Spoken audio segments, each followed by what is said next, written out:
ಒಂದು brief thought about how I am taking this workshop further under the guidance of Ganesh sir. Actually ಅವ್ರು ಹಾಗೆ ಹೇಳೋದು, but ಏನು ಮಾಡಬೇಕು ಅದನ್ನೆಲ್ಲ ಮಾಡಿಬಿಟ್ಟಿದ್ದಾರೆ ಮುಂಚೆನೇ, ನಮಗೆ ದಾರಿ ತೋರಿಸಿದ್ದಾರೆ. ಸಾಕಷ್ಟು ಸಲ ಅವರ ಜೊತೆ ನಾನು ಮಾತಾಡಿದ್ದೀನಿ ಇದ್ರ ಬಗ್ಗೆ. ಸೊ ಇದು ಹೆಚ್ಚು ಯಕ್ಷಗಾನಕ್ಕೆ ಇದು ರಿಲೇಟ್ ಆಗಬೇಕಾಗಿರೋವಂಥದ್ದು ಆಗಿರೋದ್ರಿಂದ ನಾನು ಒಂದು I also have to confess, sir will be able to help me. ಎಲ್ಲೆಲ್ಲಿ ನಾನು ನಿಮಗೆ ಸಲ್ತಾ ಇಲ್ವೋ ಈ ವಿಷಯದಲ್ಲಿ, ಅಲ್ಲಿ ಸರು ಹೆಲ್ಪ್ ಮಾಡ್ತಾರೆ.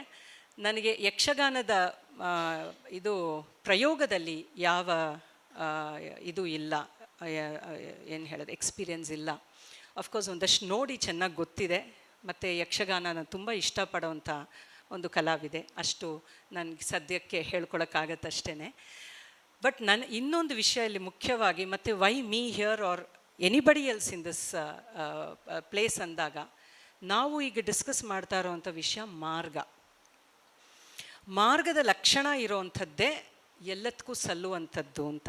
So this is the reason. 2 ದೇಶಿ ಫಾರ್ಮ್ಸ್ ಡಿಸ್ಕಸ್ ಮಾಡಬೇಕಂದ್ರೆ ಸ್ವಲ್ಪ ತೊಡಕೆ ಅದು, ಯಾಕೆಂದರೆ ನಾವು ಭಕ್ತರಾಗಿರ್ತೀವಿ ನಮ್ಮ ಟ್ರೆಡಿಷನ್ಗೆ. ನಮ್ಮ ಟ್ರೆಡಿಷನ್ ಇದು ಅಲೌ ಮಾಡಲ್ಲ, ನಮ್ಮ ಟ್ರೆಡಿಷನ್ ಇದು ಅಲೌ ಮಾಡಲ್ಲ ಅಂತ ಯಾರ ಹತ್ರನೂ ಹೋಗಲ್ಲ. ಅಂದರೆ ಈಗ ಅದ್ವೈತದ ಡಿಬೇಟ್ ಆಗಿಬಿಟ್ರೆ ಕಷ್ಟ ಆಗಿಬಿಡುತ್ತೆ. ಸೊ ಹಾಗೆ 2 ದೇಶಿ ಫಾರ್ಮ್ಸ್ನ ಜೊತೇಲಿ ಇದು ಮಾಡೋದು ಕಷ್ಟ ಇದೆ ಅದು. ಬಿಕಾಸ್ ವಿ ಆಲ್ ನೋ ದೇಶಿ ಈಸ್ ಅ ಫ್ಲೇವರ್. ಆ ಫ್ಲೇವರ್ ಕಳ್ಕೊಬಾರ್ದು ಅಂತ ನಮ್ಮದೇ ಒಂದು ಸಂಪ್ರದಾಯ ಇಟ್ಕೊಂಡಿದ್ದೀವಿ, ಅದನ್ನು ಬಿಟ್ಕೊಡ್ಬಾರ್ದು ಅಂತ ಹಠಗಳು ಇರುತ್ತೆ.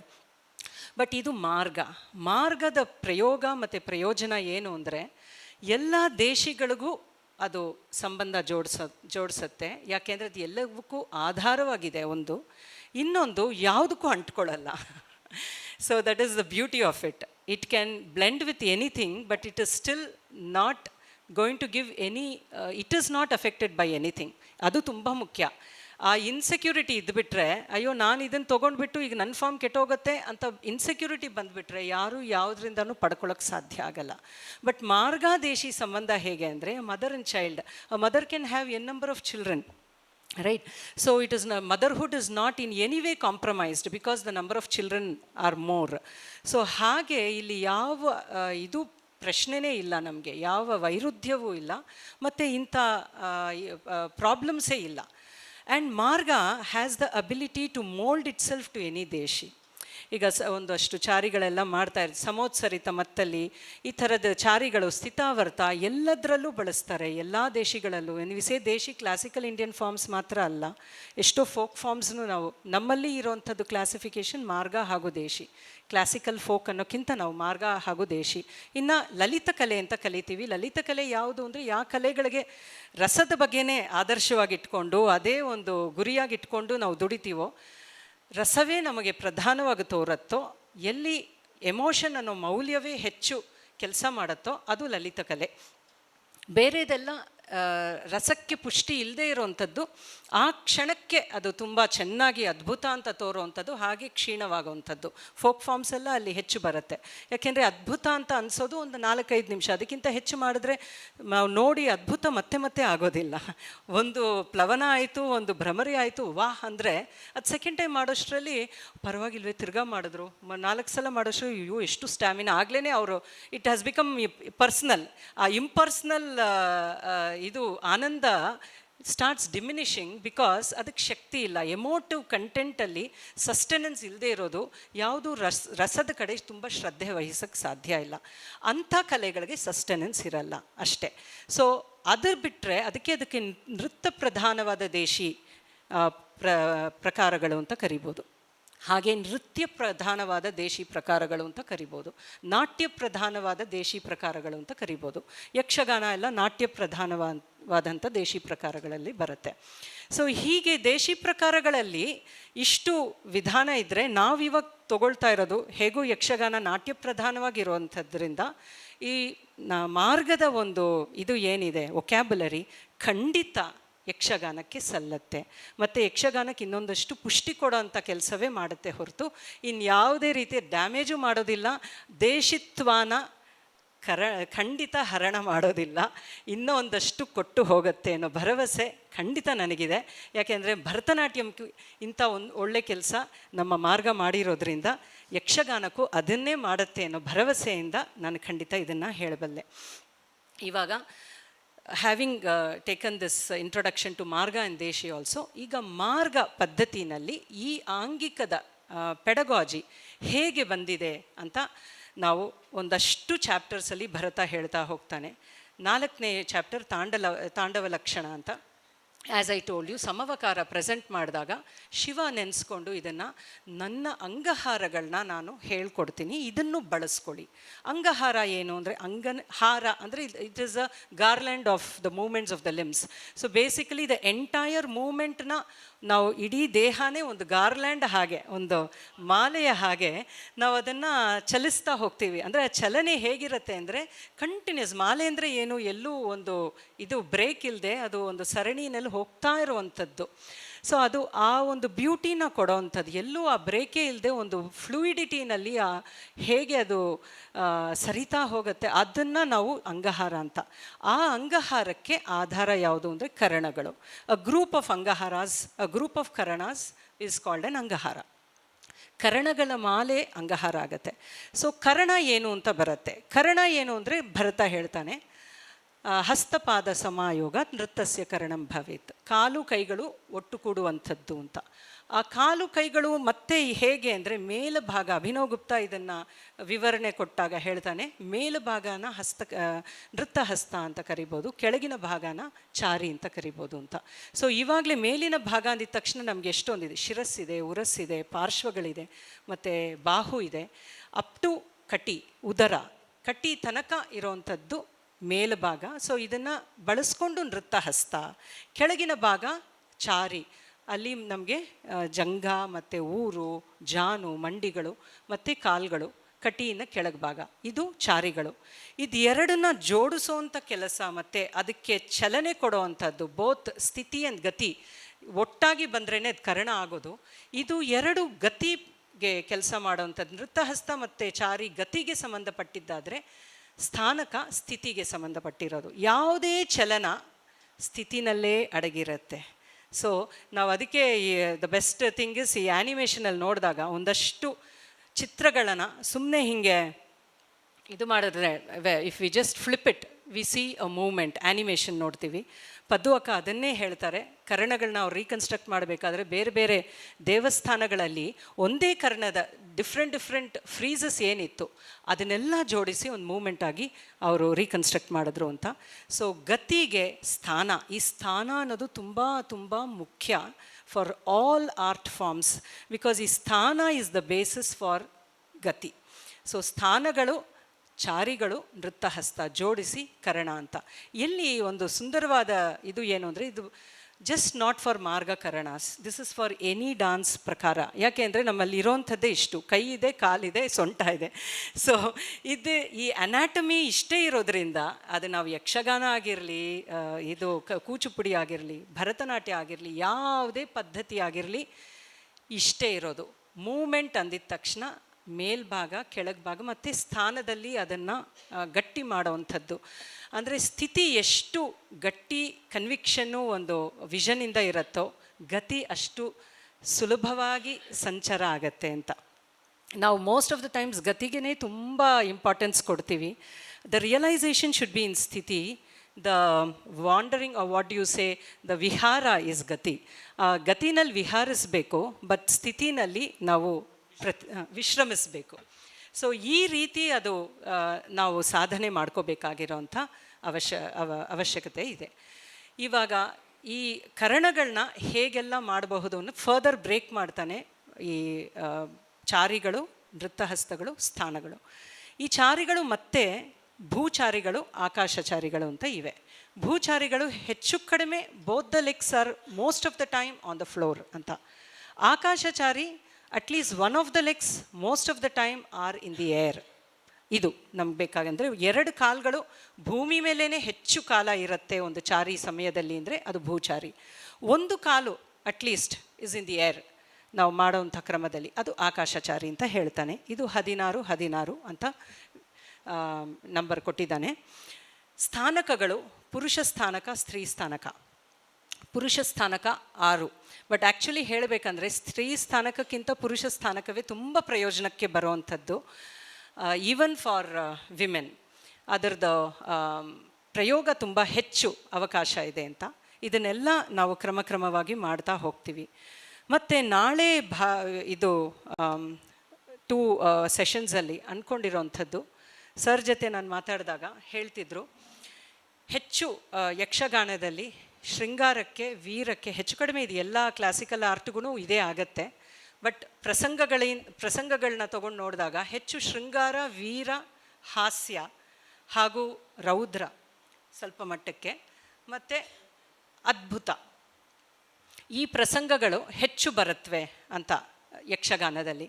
So I will do a couple of demonstrations which ಇಂಥ ಅಂದರೆ ಶೃಂಗಾರ ರಸಕ್ಕೆ ಯಾವುದು ಬಲ ಕೊಡುವಂಥದ್ದು, ಯಾವ ವಿಷಯಗಳು, ಆ ಉದ್ದೀಪನ ವಿಭಾವಗಳು, ಅದೇ ಯಾವುದು ಇವತ್ತು ರಸಸೂತ್ರದ ಪ್ರಯಾಣದಲ್ಲಿ ಹೇಗೆಲ್ಲ ಅದನ್ನು ಕಾಣ್ಕೋಬೇಕು ಅಂತ ನಾವು ಅಂದ್ಕೊಂಡ್ವಿ, ಅದನ್ನೆಲ್ಲ ಹೇಗೆ ಮಾಡಬಹುದು ಅಂತ. Tomorrow's class will be more demonstrative about these aspects in the morning and the afternoon session along with my student and daughter Kumari Nivedita. ಇವತ್ತು ನಾವು ಎಲಿಮೆಂಟ್ಸ್ ಬಗ್ಗೆ ಗಮನ ಕೊಡೋಣ ಅಂತ ಅಂದ್ಕೊಂಡಿದ್ದೀವಿ. ಹೇಗೆ ಸಾಗತ್ತೆ ನೋಡಿಕೊಂಡು 3ನೇ ದಿವಸಕ್ಕೆ ಎಲ್ಲಿದ್ದೀವಿ ಅಂತ ಕಂಡುಕೊಂಡು ಅದರ ಪ್ರಕಾರ ಒಂದು ಸಮಾರೋಪಕ್ಕೆ ಬೇಕಾಗಿರುವಂಥ ಮೆಟೀರಿಯಲ್ನ ಒದಗಿಸಿ ಕೊಡ್ತೀನಿ. ಸೊ ಇವಾಗ ವಿ ವಿಲ್ ಸ್ಟಾರ್ಟ್ ವಿತ್ ವ್ಯಾಯಾಮಾಸ್. ಆ್ಯಕ್ಚುಲಿ ಯಾರು ಎಲ್ಲ ಮಾಡೋಕ್ಕೆ ಆಸಕ್ತಿ ಇದೆಯೋ ಅವರು ಸಹ ಮಾಡಿದ್ರೆ ಇದು ಚೆನ್ನ ಅಂತ ಅನಿಸುತ್ತೆ ವ್ಯಾಯಾಮಗಳು. ಯಾಕೆಂದರೆ ಇದು ಸಹಜವಾಗಿ ಎಲ್ಲ ಫಾರ್ಮ್ಸ್ಗೂ ಬೇಕಾಗಿರೋವಂಥ ಚಲನೆ. ಅಂದರೆ ಒಂದೊಂದು ಅಂಗವು, ದೇಹದ ಅಂಗವು ಹೇಗೆ ಭರತ ಹೇಳಿದಾಗ he is only bothered about aesthetic movements. So ಇದು ಹೀಗೆ ಮಾಡ್ಬೋದಲ್ಲ, ಹಾಗೆ ಹೆಚ್ಚು ಕಡಿಮೆ ಅನಾಟಮಿನಲ್ಲಿ ಇರೋವಂಥ ಎಲ್ಲ ಸಾಧ್ಯತೆನೂ ಅವ್ನು ಕವರ್ ಮಾಡಿಬಿಟ್ಟಿದ್ದಾನೆ.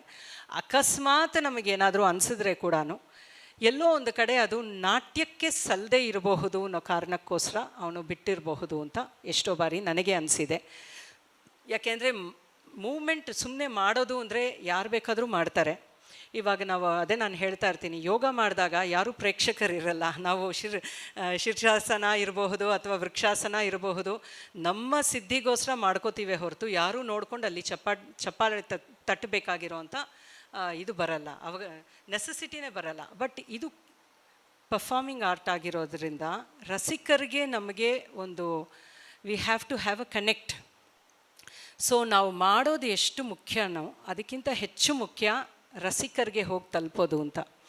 ಸೊ ಇಲ್ಲಿ ತುಂಬ ಇಂಪಾರ್ಟೆಂಟ್ ಏನಾಗುತ್ತೆ ಅಂದರೆ ಕೊನಾಜಿಯರ್ ಆ್ಯಂಡ್ ದ ಆರ್ಟಿಸ್ಟ್ಗೆ ಇರೋವಂಥ ಒಂದು ಕನೆಕ್ಟ್. ಸೊ ಅಭಿನಯ ಮುಖಾಂತರ ಆದಾಗ ಅದು ಅನುಭವಗಳಾಗಿ ತೋರಿದ್ರೆ ಮಾತ್ರ ಅದನ್ನು ಅಭಿವ್ಯಕ್ತಿ ಅಂತ ಹೇಳಲಿಕ್ಕೆ ಸಾಧ್ಯ. ಸೊ ಇದು ಸ್ವಲ್ಪ ನಮಗೆ ಚಾಲೆಂಜ್ ಇರುವಂಥದ್ದು. ಸೊ ಅಲ್ಲಿ ಯಾವುದು ಸಲ್ಲತ್ತೆ ಅಂತ ನೋಡಿಕೊಂಡು ಭರತ ಎಷ್ಟೋ ವಿಷಯಗಳನ್ನ ಹೇಳಿದ್ದಾನೆ ಅಂತ ತುಂಬ ಚೆನ್ನಾಗಿ ನಾವು ಗಮನಿಸ್ಕೋಬೋದು. ಒಂದೊಂದು ಸಂಗ್ರಹ ಮಾಡಿ ಕೊಟ್ಟಾಗ 5, 6 ಇಷ್ಟಿಷ್ಟೇ ಇರುತ್ತೆ. ಫಾರ್ ಎಕ್ಸಾಂಪಲ್ ಪಾರ್ಶ್ವ ಹೆಚ್ಚು ಕಡಿಮೆ most of them are 5 in number. ಒಂದೊಂದು ಅಂಗಕ್ಕೂ ಅವನು ಇದು ಕೊಟ್ಟಾಗ ಆ 5 ಇಟ್ಕೊಂಡು ನಾವು ಇಷ್ಟೆಲ್ಲ ಬಳಸ್ತೀವ ಅಭಿನಯದಲ್ಲಿ ಅಂದರೆ ನಮಗೆ ಆಶ್ಚರ್ಯ ಆಗುತ್ತೆ. ಸರ್ ಹೇಳ್ತಾ ಇದ್ದಾಗೆ ನೀವು ಪ್ರತ್ಯಭಿಜ್ಞ ಮಾಡ್ಕೊಂಡು ನೋಡಬೇಕು. ಇವಾಗ most of the things we already know, we have to revisit and check our experience. ನಾವು ಮಾಡಿದಾಗ ಅದು ಏನಾಗ್ತಿದೆ ಅನ್ನೋದು ಇನ್ನೂ ಹೆಚ್ಚು ವಿಷಯಗಳು ನಮಗೆ ತೋರಿಸ್ಕೊಡುತ್ತೆ ಅಂತ ಅನಿಸುತ್ತೆ. ಈ ಸೆಷನ್ಗಳು ಅದಕ್ಕೋಸ್ಕರನೇ ತಾನೇ ಇರೋದು. ಮಾಡ್ತಾ ಇರೋದು ನಾವು ಹೇಗೆ ಕಂಡುಕೊಂಡ್ರೆ ಇನ್ನು ಹೇಗೆ ಅದು ಇನ್ನೂ ಚೆನ್ನಾಗಿ ಆಗಬಹುದು ಅನ್ನೋಕ್ಕೋಸ್ಕರ ನಾವು ನೋಡ್ಕೊಳ್ಳೋಂಥ ವಿಷಯಗಳು ಅಂತ ಇದು ಭಾವಿಸ್ತೀನಿ. So we will start with the demo. ನಮ್ಮ ಶೋಭಾ ಅವರು ಕೆಲವೊಂದು ಪರಿಭಾಷೆ ಬಳಸಿದ್ರಲ್ವ. ಉದಾಹರಣೆಗೆ ಉದ್ದೀಪನ ವಿಭಾವ, ಆಲಂಬನ ವಿಭಾವ, ಅನುಭಾವ ಅಂತ ಹೇಳಿದ್ರು. ಅದು ಸ್ಪಷ್ಟ ಮಾಡಿಕೊಡೋದಕ್ಕಷ್ಟೇ ಬಂದಿದ್ದೀನಿ. ನಮ್ಮೊಳಗೆ ಇರ್ತಕ್ಕಂಥ ಅಸ್ತಿತ್ವ ಅದು ಯಾವುದಿದೆ ಅದು ಭಾವನಾತ್ಮಕವಾದ ಅಸ್ತಿತ್ವ. ಅಂದರೆ ನಾನಿದ್ದೀನಿ ಎನ್ನುವ ಭಾವ, ಅದನ್ನೇ ಸ್ಥಾಯಿ ಭಾವ ಅಂತ ಕರೀಬಹುದು, ಭಾವ ಅಂತ ಕರೀಬಹುದು. ಈ ಜಗತ್ತು ಭವ, ಜಗತ್ತಿಗೆ ಸಂಬಂಧಪಟ್ಟಿದ್ದು ಭಾವ. ಆ ದೃಷ್ಟಿಯಿಂದ ನೋಡಿದ್ರೆ ನಾವು ಇದ್ದೀವಿ ಅಂತ ಅಂದುಕೊಳ್ಳೋದು ಬುದ್ಧಿಯಿಂದ ಅಲ್ಲ, ನಮ್ಮ ಭಾವನೆಗಳಿಂದ. ಹೀಗಾಗಿ ನಮ್ಮ ಅಸ್ತಿತ್ವ ಬುದ್ಧಿಯಲ್ಲಿಲ್ಲ, ಭಾವದಲ್ಲಿದೆ. ಇದು ಭಾವ. ಆಮೇಲೆ ಸುತ್ತಲೂ ಇರತಕ್ಕಂಥ ಜಗತ್ತು, ಅದು ನಮ್ಮಂಥ ಮತ್ತೊಬ್ಬ ಮನುಷ್ಯ ಇರಬಹುದು, ಪಶು ಪಕ್ಷಿ ಮರ ಗಿಡ ಜಡ ಚೇತನ ಎಲ್ಲ ಇರಬಹುದು, ಅದಷ್ಟು ಕೂಡ ವಿಭಾವ ಅಂತ ಕರೆದ್ರು. ಅಂದರೆ ರಂಗಸ್ಥಳದಲ್ಲಿ ಮತ್ತೊಂದು ಪಾತ್ರ ಅಥವಾ ಕೈನಲ್ಲಿ ಹಿಡಿಯೋ ಬಿಲ್ಲು ಚಕ್ರ ಯಾವುದೂ ಕೂಡ ಅದು ವಿಭಾವ ಅಂತ. ಅಂದರೆ ನಮ್ಮ ಭಾವಕ್ಕೆ ಯಾವುದೆಲ್ಲ ವಸ್ತುವಾಗುತ್ತದೆಯೋ ಪ್ರತಿಸ್ಪಂದಕ್ಕೆ ಅದನ್ನು ವಿಭಾವ ಅಂತ ಕರೆದ್ರು.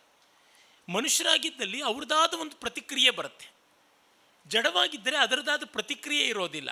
ಅದು ನಾವು ಹೇಳ್ದಂಗೆ ಕೇಳುತ್ತೆ ಅಥವಾ ಕೇಳೋದೇ ಇಲ್ಲ. ಮನುಷ್ಯರು ನಾವು ಹೇಳ್ದಂಗೆ ಕೇಳಲೂಬಹುದು, ಕೇಳದೇನೂ ಇರಬಹುದು, ಸ್ವಲ್ಪ ಕೇಳಬಹುದು, ತಪ್ಪಾಗಿ ಕೇಳಬಹುದು.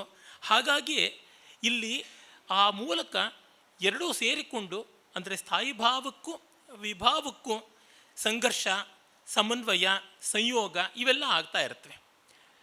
ಆಮೇಲೆ ನಾವು ಆ ವಿಭಾವವನ್ನು ಕಂಡು ತೋರಿಸುವ ಪ್ರತಿಕ್ರಿಯೆಯನ್ನು ಅನುಭಾವ ಅಂತ, ಅಂದರೆ ನಮ್ಮ ಭಾವವನ್ನು ಅನುಸರಿಸಿ, ಅನು ಅಂದರೆ ಹಿಂಬಾಲಿಸಿ ಬರುವಂಥದ್ದು, ಸತತವಾಗಿ ಬರುವಂಥದ್ದು ಅನುಭಾವ.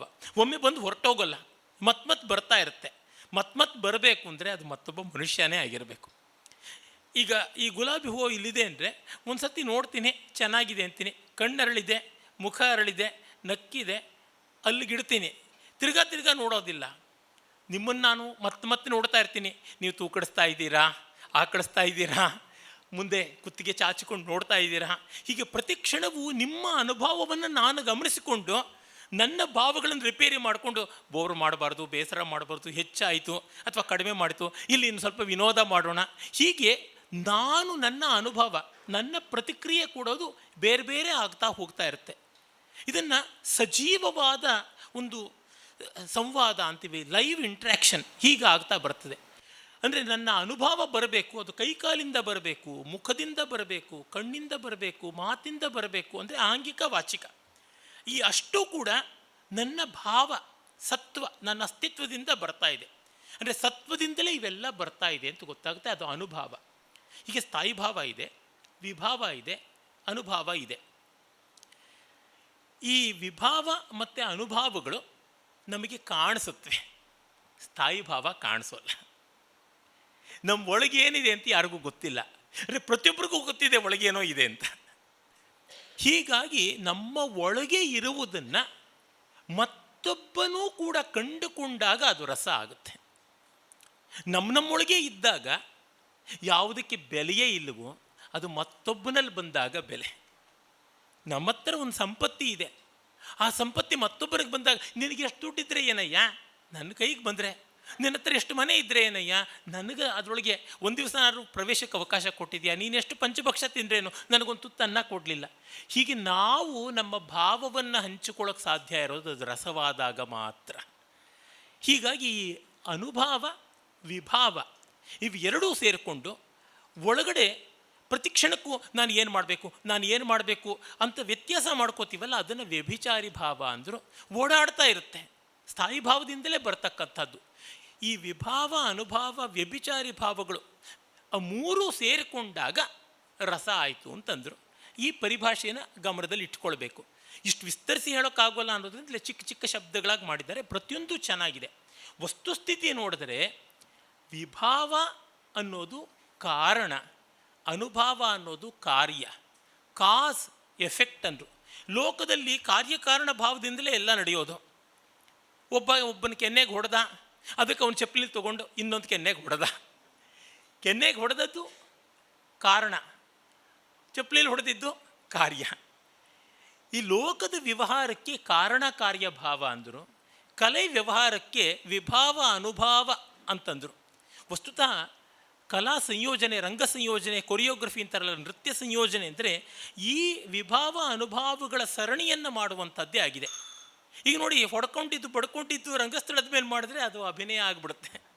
ಬೈದಿದ್ದು ಮಾಡಿದ್ದು, ಅವನು ಹಿಂಗೆ ಕೈ ಕೆನ್ನೆಗೆ ಉಜ್ಕೊಂಡಿದ್ದು, ಕೋಪ ಮಾಡಿಕೊಂಡಿದ್ದು ತನ್ನಂತೆ ತಾನೇ.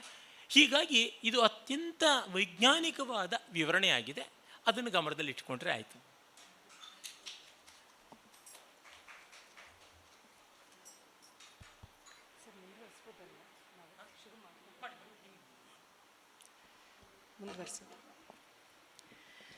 ಸೊ ಇವಾಗ ಅಂಗಗಳನ್ನ ವಿಭಾಗ ಮಾಡಿದ್ದಾನೆ ಭರತ.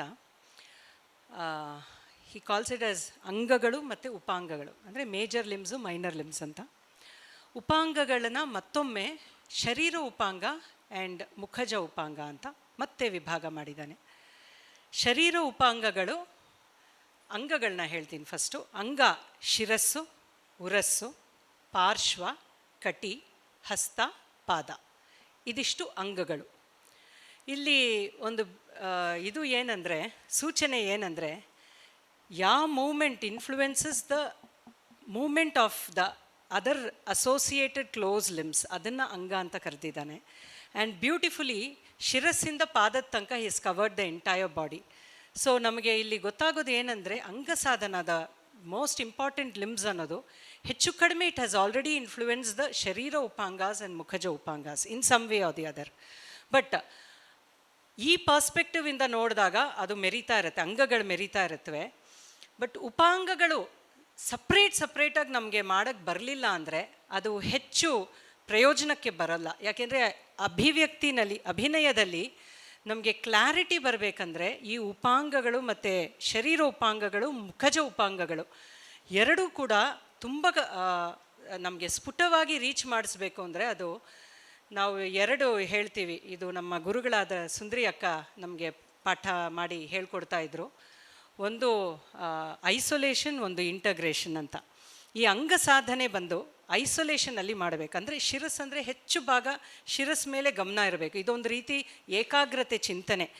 ನಾವು ಹಲವು ಬಾರಿ ಏನಾಗುತ್ತೆ, ಮಾಡ್ತಾ ಇರಬೇಕಾದ್ರೆ ಓವರ್ ಆಲ್ ಬಾಡಿ ಥಾಟ್ ಇಟ್ಕೊಂಡು ಮಾಡ್ತಾ ಇರ್ತೀವಿ, ಶಿರಸ್ಸು ಮಾಡ್ತಾ ಇರ್ತೀವಿ, ಬಟ್ ಇಡೀ ದೇಹ ಅದರಲ್ಲಿ ತೊಡಗಿಸ್ಕೊಂಡಿರತ್ತೆ. ಅಂದರೆ ನಮ್ಮ ಮನಸ್ಸಲ್ಲಿ if the mind is disintegrated and dispersed, ಆವಾಗ ಶಿರಸ್ಸಲ್ಲಿ ಕೊಡುವಂಥ ಏನು ನುವಾನ್ಸಸ್ ಅಂತ ಏನು ಹೇಳ್ತೀವಿ, ಸಣ್ಣ ಪುಟ್ಟ ವ್ಯತ್ಯಾಸಗಳು, ಡಿಸ್ಟಿಂಕ್ಟ್ ರೇಚಕಾಸ್ ದಟ್ ವಿ ಕಾಲ್. ರೇಚಕ ಅಂದರೆ ಇದು ಡಿಸ್ಟಿಂಕ್ಟಾಗಿ ಕಾಣೋವಂಥದ್ದು, ಇದೇ ಮೂಮೆಂಟ್ ಅಂತ.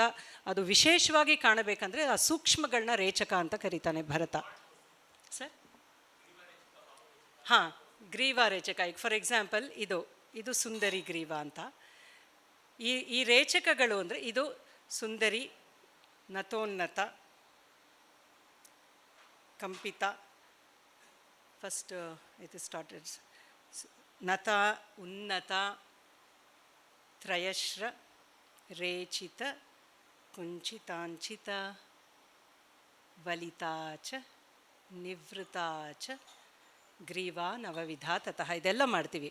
ಇವಾಗ ಈ ಭೇದಗಳು ರೇಚಕಗಳಾಗಿ, ರೇಚಕಾಸ್ ಇಸ್ ಒನ್ ಮೋರ್. ಈಗ ನಾನು ನನ್ನ ಸ್ಟೂಡೆಂಟ್ ಇಬ್ಬರು ಮಾಡಿದ್ವಿ ಅಂದರೆ ಆ ಸುಂದರಿನಲ್ಲೇ ಒಂದಷ್ಟು ವ್ಯತ್ಯಾಸ ಬರುತ್ತೆ. ಈಗ ನಾನು ಹೇಳ್ತೀನಿ, ಸಮಂ ನತೋನ್ನತಂ, ಹತ್ರ ಬನ್ನಿ, ನತೋನ್ನತಂ, ನತ ಇಸ್ ಕೆಳಗೆ, ಉನ್ನತ ಮೇಲೆ, ತ್ರಯಶ್ರ, ಇದು ಆರ್ಚ್ ಮೂನ್, ಕ್ರೆಸೆಂಟ್ ಮೂನ್ ಮಾಡ್ದಂಗೆ ಮಾಡಬೇಕು. ರೇಚಿತ, ಇದು ರೇಚಿತ ಗ್ರೀವ ಅಂತಲೇ ಹೆಸರು. ಇದು ಸುಂದರಿ ಗ್ರೀವ ಅಂತ ಅಭಿನಯ ದರ್ಪಣದಲ್ಲಿ ಹೆಸರು. ಕುಂಚಿತಾಂಚಿತ, ಕುಂಚಿತ ಅಂಚಿತ, ಇದು ಬರೀ ಗ್ರೀವ. ಇಲ್ಲಿ ನೋಡಿ, ಶಿರಸ್ಸು ಇನ್ವಾಲ್ವ್ ಆಗಿದೆ, ಬಟ್ ನಮ್ಮ ಮನಸ್ಸು ಗ್ರೀವದ ಮೇಲೆ ಇರಬೇಕು. ಕುಂಚಿತಾಂಚಿತ, ವಲಿತಾಚ, ನಿವೃತಾಚ.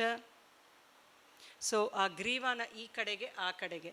ಈಗ ನಾನು ಮಾಡಿದೆ, ಅವಳು ಮಾಡಿದ್ಲು, ಆ ಹುಡುಗಿನೂ ಮಾಡಿದ್ಲು, ಇನ್ನೂ 10 ಜನ ಮಾಡಿದ್ರೆ ಸ್ವಲ್ಪ ಎಲ್ಲೋ ಒಂದಷ್ಟು ಭೇದಗಳು ಬಂದೇ ಬರುತ್ತೆ. ಅದು ಎಷ್ಟೇ ನಾವು ಸ್ಟ್ಯಾಂಡರ್ಡೈಸ್ ಮಾಡಿದ್ರೇನು ಈ ರೇಚಕಗಳು ನಮ್ಮ ಸ್ವಧರ್ಮಕ್ಕೆ ಸಂಬಂಧಪಟ್ಟಿರೋದು ಅಂತ ಹೇಳ್ಬೋದು.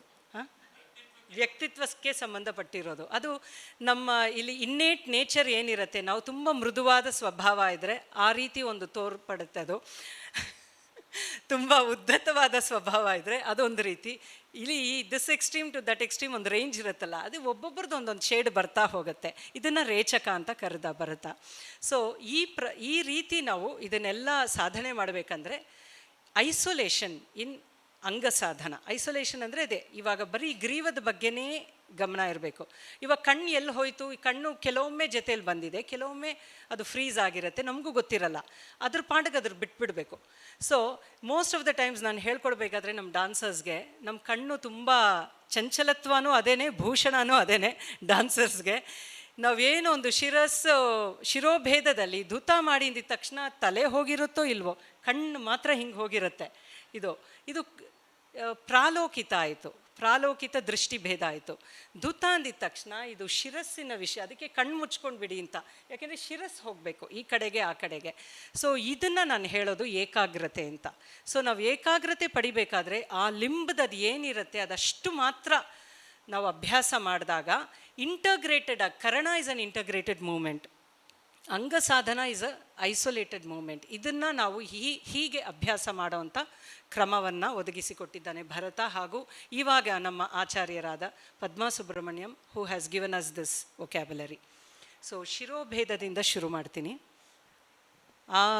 ಕಂಪಿತಂ ಕಂಪಿತಂ ಚ ಧುತಂ ವಿಧುತಮೇವ ಚ ಪರಿವಾಹಿತ ಉದ್ವಾಹಿತಕಂ ಅವಧುತಂ ತಥಾ ಅಂಚಿತಂ ನಿಹಂಚಿತಂ ಪರಾವೃತ್ತಮುತ್ಕ್ಷಿಪ್ತಚಾಪ್ಯಧೋಗತಃ ಲೋಲಿತಂ ಚೈವ ವಿನ್ಯೇಯಂ ತ್ರಯೋದಶವಿಧಂ ಶಿರಃ. ಸೊ ಇದು 13 ಅಂತ ಹೇಳ್ತಾನೆ ಭರತ. ಶಾಸ್ತ್ರದ ಸಮಸ್ಯೆ ಇದು. ಎಲ್ಲ ಕ್ಲಾಸಿಫೈ ಮಾಡ್ತಾ ಹೋದ್ರು ತಪ್ಪಿ ಹೋಗುತ್ತೆ. ಕ್ಲಾಸಿಫಿಕೇಶನ್ ಬೇಡ ಅಂತ ಹೇಳಿದ್ರೆ ಬೇಕು.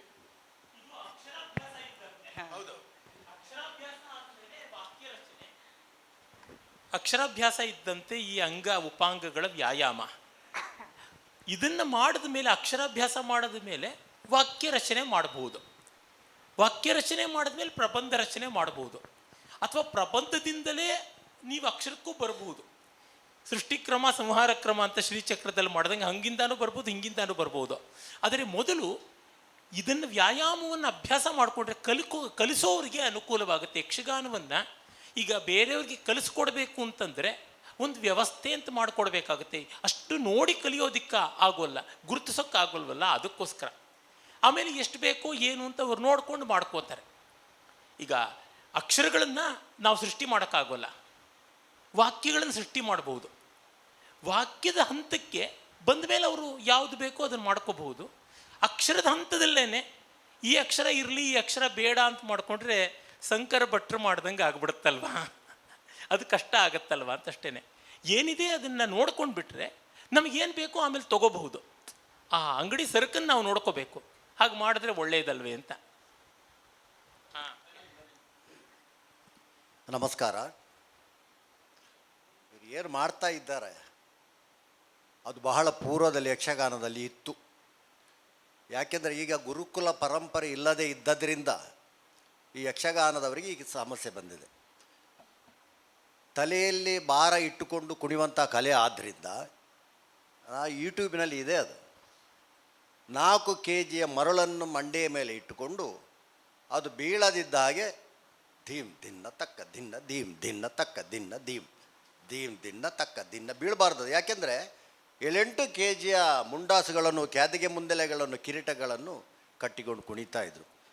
ಇದು ಗುರುಕುಲ ಪದ್ಧತಿ. ನನ್ನ ಸಾಧಾರಣ 7-8 ವರ್ಷದಲ್ಲಿ ಮೆಟ್ಟಿಕಲ್ಲು ಕೃಷ್ಣಯ್ಯ ಶೆಟ್ಟರು, ನಾರಾಯಣ ಶೆಟ್ಟರು ಚಿಕ್ಕಪ್ಪ ಸಾಮಗ್ರಿ ಗೊತ್ತುಂಟು. ಇದನ್ನು ನಮ್ಮಲ್ಲಿ ಅಂಗಳದಲ್ಲಿ ಕೈಗೆ ಕೋಲಿಟ್ಟು ಎಲ್ಲ ಆಂಗಿಕ ಅಭಿನಯ, ಸುರಿಯಿನ ಎಕ್ಸಸೈಸ್. ಯಕ್ಷಗಾನ ಕಲಿಬೇಕಾದ್ರೆ ಈಗಿನ ಹಾಗೆ ವೇಷ ಕಟ್ಟಿಕೊಂಡು ರಂಗಸ್ಥಳಕ್ಕೆ ಹೋಗುವುದಲ್ಲ. ಸತತ ಒಂದು 3-4 ವರ್ಷ ಅದನ್ನು ಮಾಡಿದ ಮೇಲೇ ಅವ ವೇಷ ಕಟ್ಟಬೇಕು. ಪ್ರತಿಯೊಂದಕ್ಕೂ ಅದರದ್ದೇ ಆದಂಥ ಮೂಮೆಂಟ್ಗಳಿದೆ. ಇದು ನಾಟ್ಯಶಾಸ್ತ್ರಕ್ಕೆ ಸಂಬಂಧಪಟ್ಟದ್ದು. ನಮ್ಮಲ್ಲಿಯೂ ಕೂಡ ಯಕ್ಷಗಾನಕ್ಕೆ ಸಂಬಂಧಪಟ್ಟ ಹಾಗೆ ಇದೆ. ಇದ್ದರೂ ಕೂಡ ನಾಟ್ಯಶಾಸ್ತ್ರ ಬಿಟ್ಟಿಲ್ಲ. ಯಾಕೆಂದರೆ ಪೂರ್ವರಂಗವನ್ನು ಯಾರು ಕಲಿತಿರ್ತಾರೋ 4 ಗಂಟೆಗಳ ಕಾಲ ಪ್ರತಿಯೊಂದುಂಟು. ಸತ್ಯಾಚಾರ ಸಭ ಉಂಟು, ಯಥೋ ಹಸ್ತೋ ತಥೋ ದೃಷ್ಟಿ ಉಂಟು. ಇದು ಎಲ್ಲ ಅದು ಅಭ್ಯಾಸ ಆಗಲೇಬೇಕು ಕಲಾವಿದರಿಗೆ ಮುಂಚೆ. ಅದನ್ನು ಮತ್ತೆ 70ರ ನಂತರ ಕಾರಂತರು ಯಕ್ಷಗಾನ ಕೇಂದ್ರ ಆದಮೇಲೆ ಅದೇ ಶಿಕ್ಷಣವನ್ನು ನೀಲಾವರ ರಾಮಕೃಷ್ಣ, ಹಿರಡ್ಕ ಗೋಪಾಲರಾಯರು ಮತ್ತು ವೀರಭದ್ರ ನಾಯಕರಿಂದ ನಮಗೆಲ್ಲ ಬಂದಿದೆ. ಅದರ ಮೊದಲೇ ನಾನು ಕಲ್ತಿದ್ದೆ. ಪ್ರತಿಯೊಂದು ಉಂಟು, ಸಮಪಾದ, ಏಕಪಾದ, ನಾಗಬಂಧ. ಇದಕ್ಕೆ ನಾವು ಕತ್ರಿಗಾಲ ಸರಿಯಾಗಿ ನಿಲ್ಲೋ, ಸರಿಯಾಗಿ ಒಂಟಿಗಾಲಲ್ಲಿ ನಿಲ್ಲು, ಹೀಗೆ ಕತ್ರಿಗಾಲಲ್ಲಿ ನಿಲ್ಲು, ಕತ್ರಿಗಾಲು ಎಗರಿ ನಿಲ್ಲು, ಆಲಿಡ, ಎಲ್ಲದೂ ಇದೆ.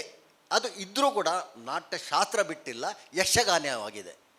ಉಡುಪಿಯ RRC ದಾಖಲಾತಿ ಕೇಂದ್ರದಲ್ಲಿ ಬಂದಂಜ ಸಂಜೀವಸರು ಹೇಳಿದ ವಿಷಯವೇ ಹಿರಿಯಡ್ಕ ಗೋಪಾಲರಾಯರ ನೇತೃತ್ವದಲ್ಲಿ ಇದರ ಡೆಮಾನ್ಸ್ಟ್ರೇಷನ್ ರೆಕಾರ್ಡ್ ಆದದ್ದುಂಟು. ಅವ್ರು ಏನು ಹೇಳಿದ್ರು ಅದನ್ನು ಹೆಚ್ಚಿನ ಮಾಹಿತಿ ಬೇಕಿದ್ರೆ ಅಲ್ಲಿ ಹೋಗಿ ನೋಡಿದರೆ ಅದು ಇನ್ನೂ ಖಚಿತವಾಗುತ್ತದೆ ವಿಷಯ. ಇದೆಲ್ಲ ಇತ್ತು ಅವ್ರು ಹೇಳಿದ್ರು.